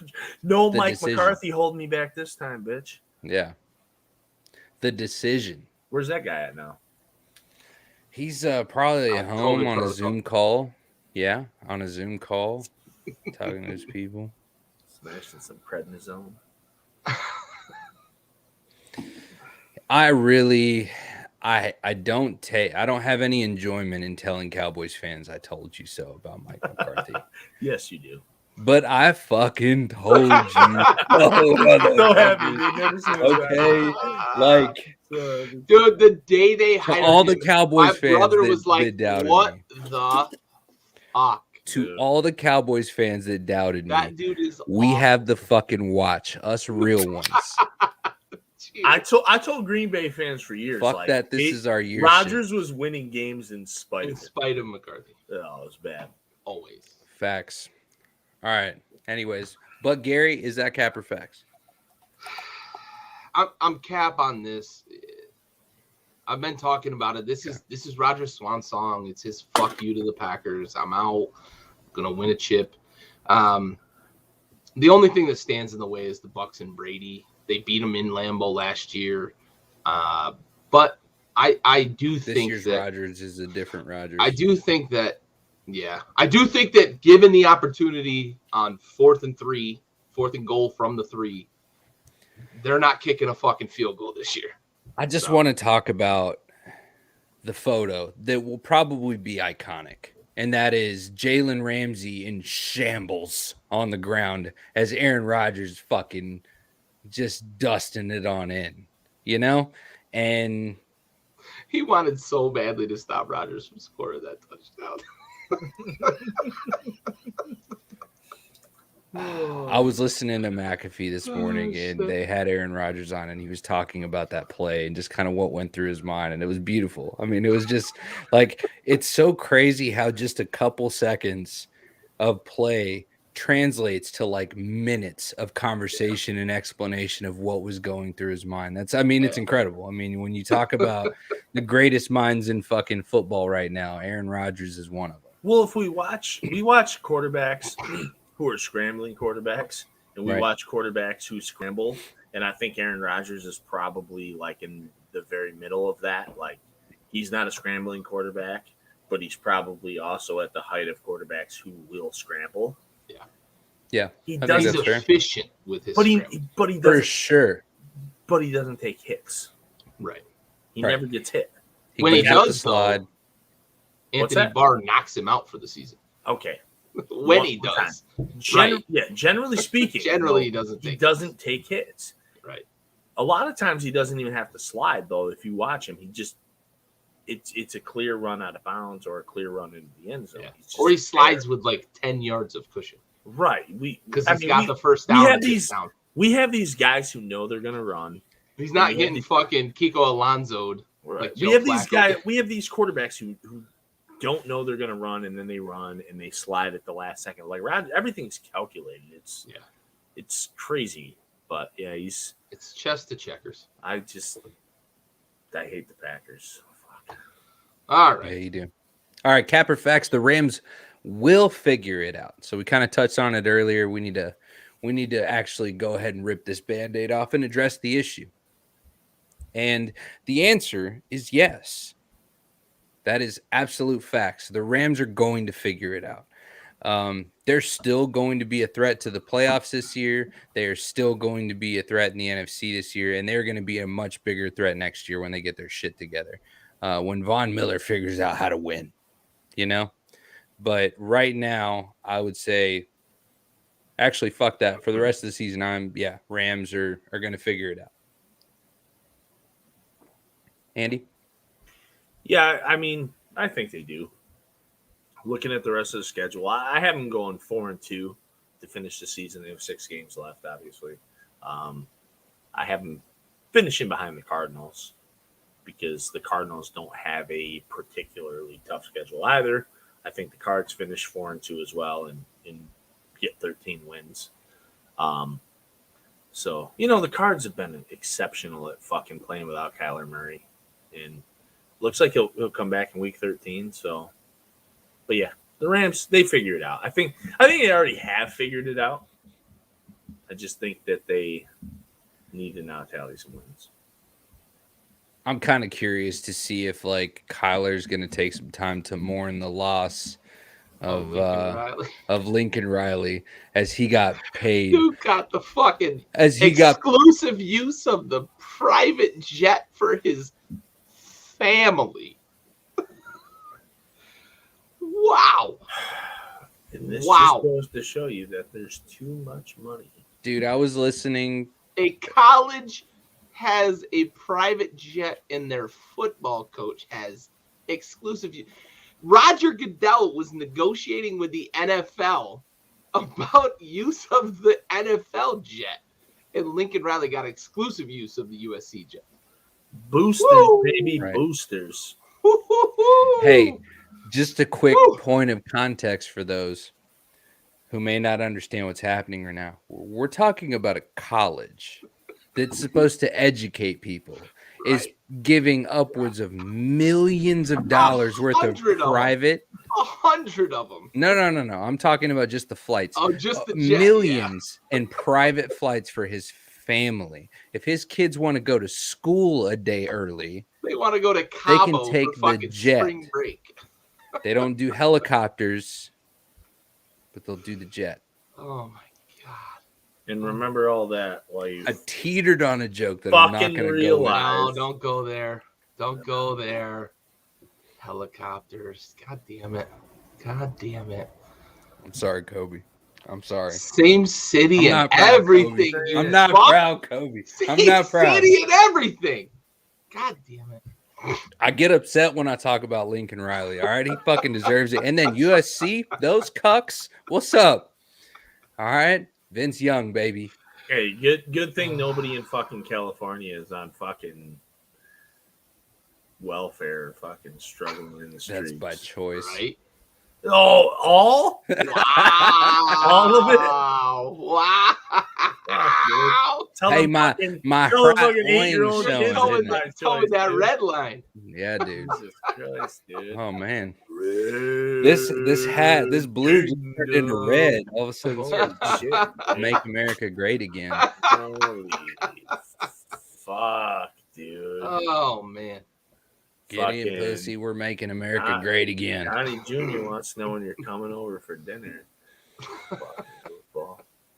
Hey, one of the first fights I ever got in was with a kid who was named Jerry Don Cowgill. East Texas. Nice. Yeah, it's a tough go. On to the next one. Or wait, have you given your cap or facts there, Gary? I have not. There. I'm cap on this. I don't think they're going to figure it out. Really? I think the introduction of OBJ is an issue there. And I say that because Sean McVay made it a point this week on several interview appearances to say, yeah, we're going to get Beckham involved in the offense. We're going to get Beckham involved in the offense. And we saw OBJ complaining to the backup quarterback on the fucking sideline in his first week. You're complaining to John Wolford, bro? Like, you're a fucking problem, right? Like, we see the Browns are not good without you. They were awful with you. You're a problem. And I think the biggest issue the Rams are going to have, though, is the loss of Robert Woods. Robert Woods brings things to the table that they can't replicate with anybody else. They can't replicate it with OBJ. They can't replicate it with Cooper Kupp. He's a guy that can carry the ball on jet sweeps. He's a guy that can line up in the backfield. He's a guy that can beat people in the slot. He's a guy that can also beat people on the outside. Robert Woods is one of the most unappreciated players in football for what he can do for a team. He's not an all-pro, but he does a lot of things well. And that is something that they can't replicate in that offense. I watched last week a coach on the sideline who was confused about why his offense wasn't working. And I've never seen that from Sean McVay. I have. Have you? Yeah, it's been happening. Oh, in the Super Bowl against the Patriots. But no, it's been happening a lot this season. Yeah, right. Okay. You're talking about the whole. Okay, I thought you were just talking about this week. Sunday was kind of the epitome of it. Right. He's the apex. The last few weeks he's been Fuck, I even thought against the Lions he was confused. I don't think they're going to figure it out for that reason. I think with what they've made in terms of moves, he thinks that they can just line up and beat people with his offensive scheme. And that's not been his strength. Even going back to when he was the OC in Washington, like way back, that's not been his strength. His strength has been in game, being a great play caller and being a guy that adjusts to what the defense is doing to him. So the second part of this is cap or facts. Sean McVay's overrated. No, that's cap. That's cap. I think it's facts. That's cap. I think he's overrated. The dude went to a Super Bowl with Jared Goff. Right, Jared Goff's awesome. Oh, is he? Oh, dude, he fucking sucks, dude. Jesus Christ! I was gonna say you didn't even fucking believe that. He's the worst. Look, I just don't. I don't think they're gonna figure it out. I think they've got too many mouths to feed, and McVay can't figure out how to feed them. They have too many stars on that team, and it's not working. But defensively, why is the defense fouling though? Let's run them out there, and they should win, right? Like I don't know. It's poor like execution or game plan, or I'm asking. You might not have the answer. I think the opinion. I think from a defensive perspective, there's breakdowns, and that's speaking to bring it back to like with Washington, right? It's the same thing we saw early in the season from them. I think that everybody's playing individual ball on the defensive side of the ball, and I think it's similar on the offensive side of the ball. With the Rams, we saw it with the Eagles when they put together the dream team. Vince Young fucking called them the dream team. They were fucking I think they won 4 games that year. Yeah, I already forgot about that shit. Right, exactly. I think it's similar. Everybody's playing fucking hero ball.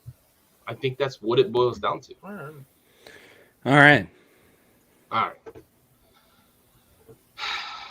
So we got to do this live and make some picks for week 15. Oh, yeah. Oh, dude, and we've got to do lightning round because we're over an hour 40. We can do lightning round. That's fine. Let's go. All right, so let's start with Thursday. Cowboys Saints. Gary, let's start with you. I'm really in between on this one. The Saints get Kamara back, and I think they're getting Ingram back. They should. But I'm going to go Cowboys. I think the Cowboys are just a better team than the Saints. The Saints being at home could be a difference maker, but I think the Cowboys squeak this one out. You must be the lightning that people get pictures of because you slow as shit. Flint, Cowboys Saints. I got Cowboys. This is the game that I think they kind of solidify where they're going. God, I hope so. Them buttholes are going to pucker if they don't. You know what, dude? Honestly, my only hesitation for not picking the Cowboys, or for my only hesitation for picking the Cowboys was the fact that it was in New Orleans. Yeah, I agree. Right. I mean, the Saints Saints are a team where you can beat or can beat you. They've done both this season, like the good teams. But I think Dallas is going to do this, and that's going to be their game where they're like, hey, Yeah, it's time for them to bounce back, and they're eventually going to have to figure it out. And I just like the idea of McCarthy not being around when that happens. Colts, Texans. Texans kind of shooting for this first-round pick here. Colts on the uptick, maybe? Absolutely. I mean, but especially when we're talking about Houston here, where we got to relate. Now that Deshaun Watson's no longer in the picture, this is, Colts Jets. This might be worse. So I think we're uniform there. Vikings Lions. So, I mean, we're Andy. uniform there. Okay. No, we're uniform there. You're right. I've got the Lions. No, you don't. Detroit doesn't play well against the Vikings historically, anyways, and no, they're bad. Real bad. They might not win a game this year. The only question is, will Kirk Cousins line up under the Lions' defensive tackle? Doesn't matter. He'll still throw a touchdown. Or an interception. That New York Giants at the Dolphins. And anybody think the Dolphins are gonna get this one in? Yeah, they're coming back around, baby. Yeah. They're I think Gary and I talked about this earlier. The defense is back. Tua's playing within the system where the defense dominates the game, or at least controls the game, and I think we're believers in the canned fish. Buccaneers at Falcons. Is this a question? That's a fact. We have two creeds in Texas. Fuck Oklahoma. Fuck California. Yeah, I mean, that's fair. Don't California my Texas. And yeah. I mean, if you're from the Panhandle, though, you're definitely like Oklahoma to the rest of us. Anyways,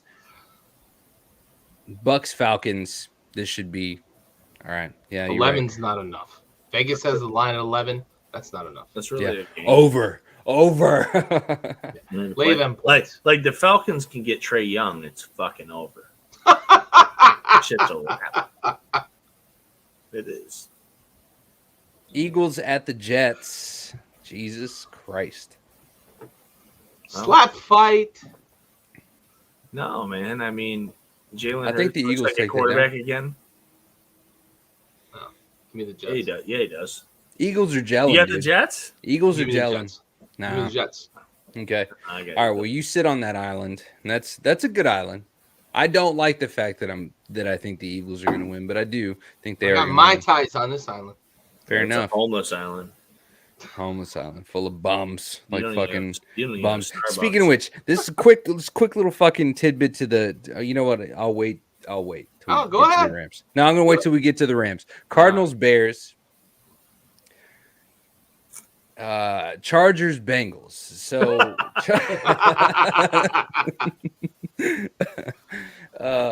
Chargers, Bengals. This is a good one. Herbert's kind of been taking a dump and also been doing good intermittently. Which Herbert are you getting? Can you tell me that before I make my pick? Yeah. Faulty wiring there. Joe Burrow, though. So the quarterback Bengals. who was Bengals. They're gonna the run quarterback it who was down the supposed Chargers. to be the guy of the future versus the guy who took over. One rookie of the year. Right. It's the Bengals. It's the Bengals. And also, if you're asking me, Honestly, if it's Burrow Burrow. hadn't gotten hurt last year, he probably wins rookie of the year. It's Burrow. Facts. That's Facts. I'm taking the Bengals, and I'm taking Burrow. 100% facts. Mixon's gonna have a big day for you fantasy players. Joey B. Facts. There's So is not- Eckler. So is Eckler, though. This is going to be a running back game. So this is another tough one. Jaguars at the Rams. Oh, yeah, dude. Yeah, so Yeah. Jags, you got a shot, dude. No. Odell Beckham Jr., 2 tutties. So speaking of which, Odell Beckham, this is going to hurt Odell Beckham Jr. stands, but I'm going to be very, very clear. Like, have you ever walked out of a gas station, a shitty one, late at night, and then you see that bum who's out there just talking to himself? That's OBJ. He's just paid more. Like, he's actually making money and a fuck ton of it. That is OBJ. You need to understand that he's a shell of who he once was. Yo, he got me And 16 points last week. Finally. Washington Finally at did the something. Raiders. So can Washington bring this momentum into Las Vegas? Go ahead, Gary. Say no so we can fucking move on. No. Yeah, all right. I've got the Redskins. Same. They don't Same. play in the NFL anymore. My guy. Have Yeah, your dude. I'm not calling him that. I hate how much like I get a vote fucking for name or don't. I'm not calling them football team. I'm done with that shit. I feel like They go are a for- football team. I go for your team more than you do. You do. Listen, But I am probably the most pessimistic fan that's ever lived, though. This I mean, team is not good. Like, You're kind of Listen. a piece of shit for that, though. Gary, the defenses that were supposed to be good are coming around. Yours is next. no. Yes, No. it is. No. Yes, it is. Yes, You don't think that? Come on, man. Derek All Carr, right. 350 and 3 tutties. Yes. You're playing weekly fantasy. Derek Carr this week. Nope. Anyways, fucking eyeliner. Ravens, Steelers. Listen, the Seahawks had wide receivers running all over the fucking field wide open on Monday. Come on. Gary. You know, my dude Derek Carr was Russ sucks. I just need it on record, bro. Heineke for fucking MVP, son. Like that's where I'm at with it. President. Nah, give me the president, Redskins, dude. Give me the Redskins all day. Heineke for Joint Chief. Give me him. Joint Chiefs, dude. Give me him. All right, Ravens at Steelers. Hey, that's Baltimore all day. Yeah. Fuck the Steelers, dude. They're not good. They tied the Lions, bro. Yeah, right. I don't think that if even bottom is a fucking thing. That's where you're at. Ravens rock bottom. It would which be I feel worse like they've been to tie teetering. the Lions than to lose to them. Right, Ravens rock bottom, who I think has been teetering around there. It's still not as low as where the Steelers might be right now. That's tough. And Mike Tomlin, losing the streak of most consecutive seasons. Winning seasons. Yeah, that's tough. Omar Epps is going through it. Like, it's just that's so accurate, dude. It is like he fucking exactly. I like Mike Tomlin. I do, man. He's a fucking good dude. It's cool, man. I love the movie Juice. Dude. Dude. Fucking Christ, man. Paid in full. Get out of here. House. That's right. He was in House. What a world. 49ers at Seahawks. Basketball.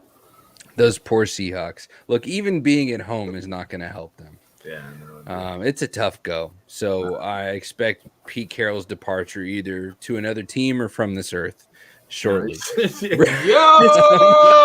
Hey, you heard it here first. What happened, bro? This dude Pete Carroll is in a home tomorrow, bro. Talking about his own. Pete Carroll is a whole 118 years old, dude. Listen, the bright side, the silver lining for Pete Carroll is I heard in an old folks home, you get the cookie. Like you get the yams all day.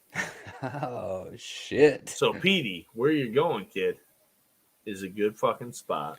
Yeah, but dude. Yeah, dude. Fucking tapioca and yams. Oh, dude. Oh, don't say tapioca. That makes it fucking so much. That you had to go off camera. It makes it so hard to swallow my fucking drink. You fucking tapioca. Why? Yo. Why did you say that? Because that's old people shit, dude. Tapioca though.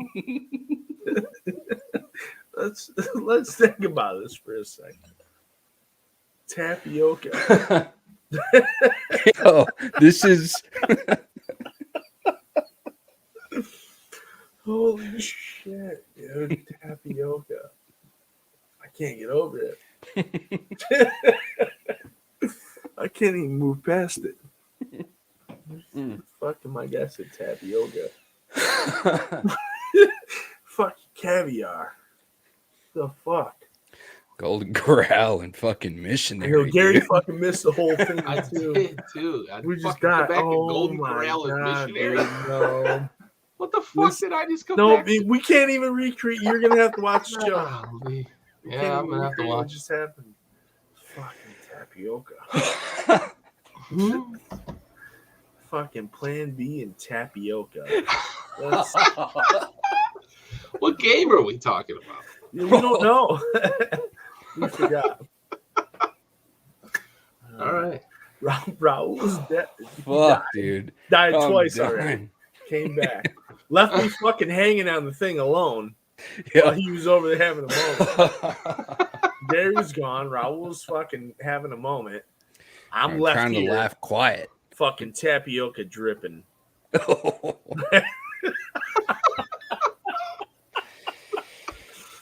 You know, at that age, you just gotta never mind. Broncos at the Chiefs. God, we got to pull it together. Yeah. Broncos at the Chiefs. Do the Broncos win here? No. Any takers? This is a test, man. This is a test for the Chiefs, isn't it? Yeah. I feel like they haven't been tested. I think, you know what? We talked about it, how like they sucked and then they were going to come back, and we were all on board with that. Well, I think most of us were like, hey, they're going to come back. And then after a couple weeks, we were like, oh, no, they're not going to come back. And now they're fucking with us. What are the Chiefs doing? Like Jackson's fucking dancing. Mahomes fucking old lady. I'm back. Uglier than shit. And now they're fucking with us. Now I've been back for a couple weeks now. Like I haven't. Good. I'm coming. I'm back. They're going to beat the Broncos. They're going to beat the Broncos. Oh, yeah. Gary? Playoff team. I'm taking the Broncos in this one. I swear to ooh.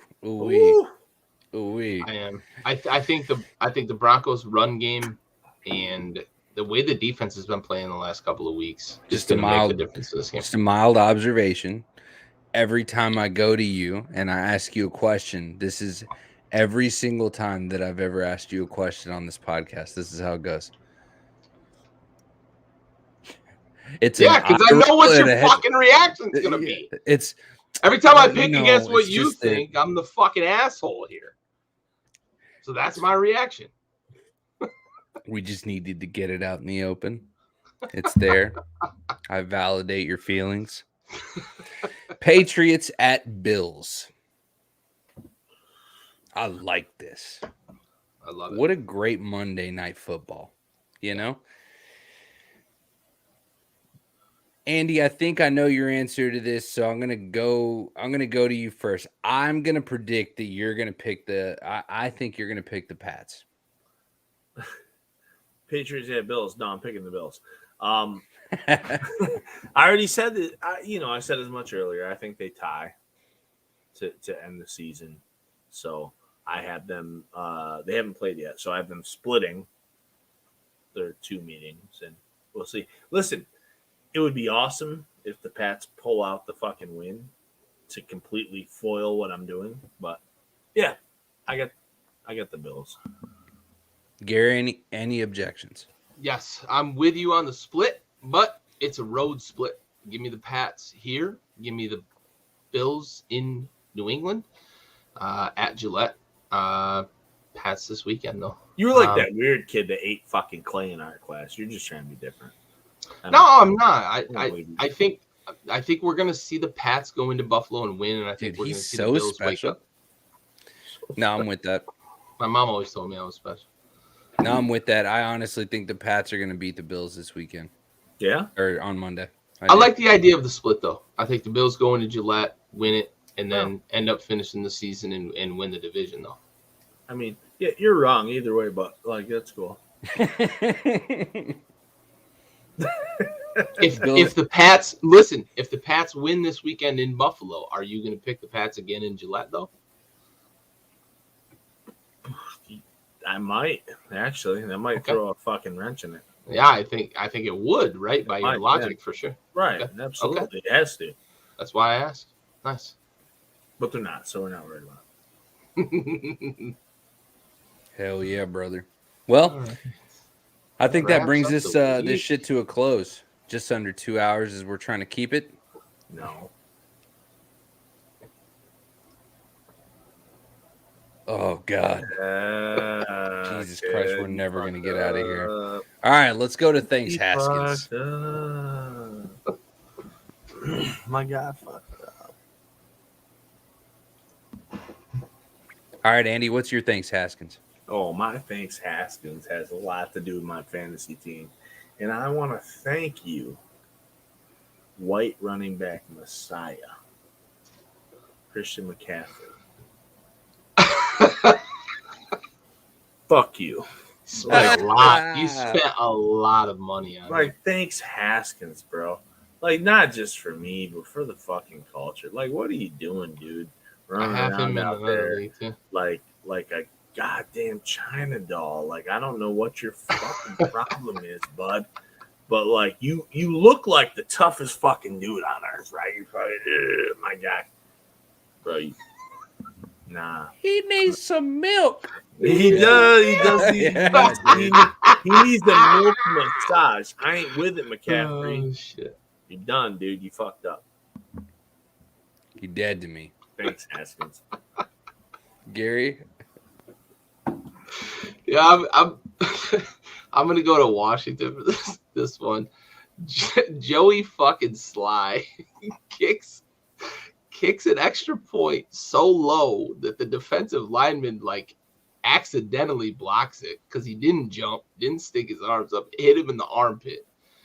Not only do you kick a ball that low, but said defensive lineman picks the ball up, runs a 9-minute 40, and you blow a hammy trying to run him down. Woo! Thanks. Triple threat guy. Thanks, Haskins. That's a tough go. And you're on IR this week. That's the pits. All right. On to I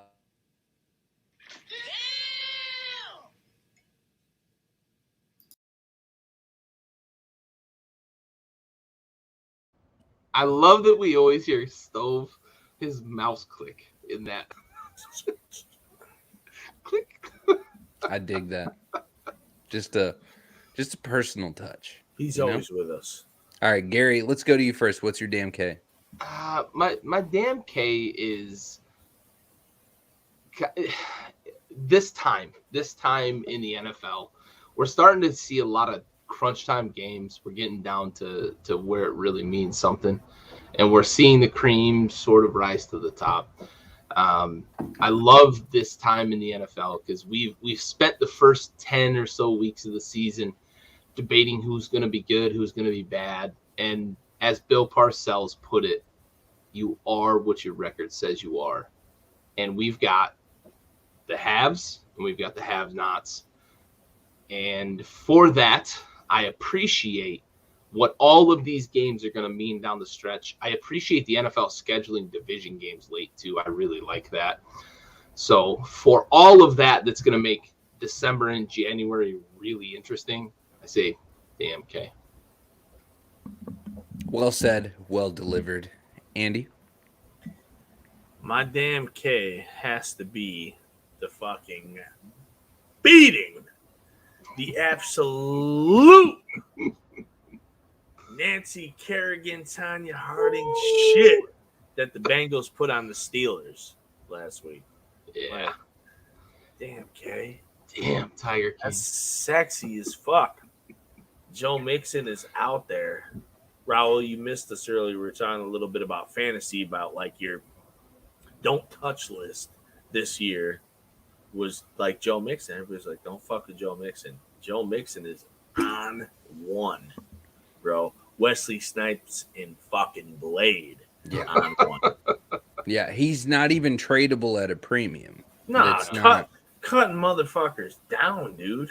No, like, it is team suicide to let go of him. Bro, he's gonna win some titles. Damn K, that beating, and that beating is like leads into something that may be the most competitive division in the league. Yeah. There's a few of them that stand out, but that fucking AFC North is nuts. AFC North is there, man. Yeah. Sloppy fun. Like a fucking black ant at Thanksgiving table. Fucking tapioca and yams, son. Oh, for the tapioca again, dude. No. Bro, Pete Carroll's got a hell of a retirement to look forward to, bro. Fucking talking about, man. Not happening. My man's gonna slap on the fucking brute aftershave and walk out there and fucking clap some cheeks, boy. Every time you say tapioca, from now on, I'm fucking. I'm out of the conversation. It's just old people shit, man. I don't know. I'm glad I didn't like tapioca prior to. Tapioca. People like tapioca? Some people. Old people. That's the point. Old That's the whole point. Like right now, if you're over 70, you fuck with tapioca. Yeah. And we know it because that was one of 3 desserts that were available back then whenever you were a child. Oh, that 1960s porn tape said fucking tapioca. Just straight tapioca. Gotta pull it apart like a cold grilled cheese sandwich. Good. Anyways, we gotta get the fuck out of here. Grandpa's hitting you with the actual pellets. Hate to see it. Christ, dude. Look like BBs. This is fucking disgusting.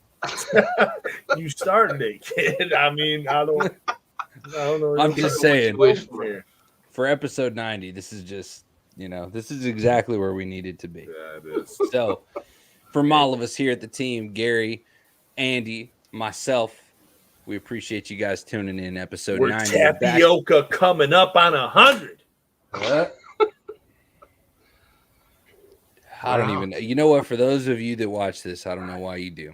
Episode 90, Backyard Blitz, brought to you by Backyard Sports. We're fucking out of here eventually whenever Gary figures out how to turn this shit off and end the stream. So I'm going to keep talking.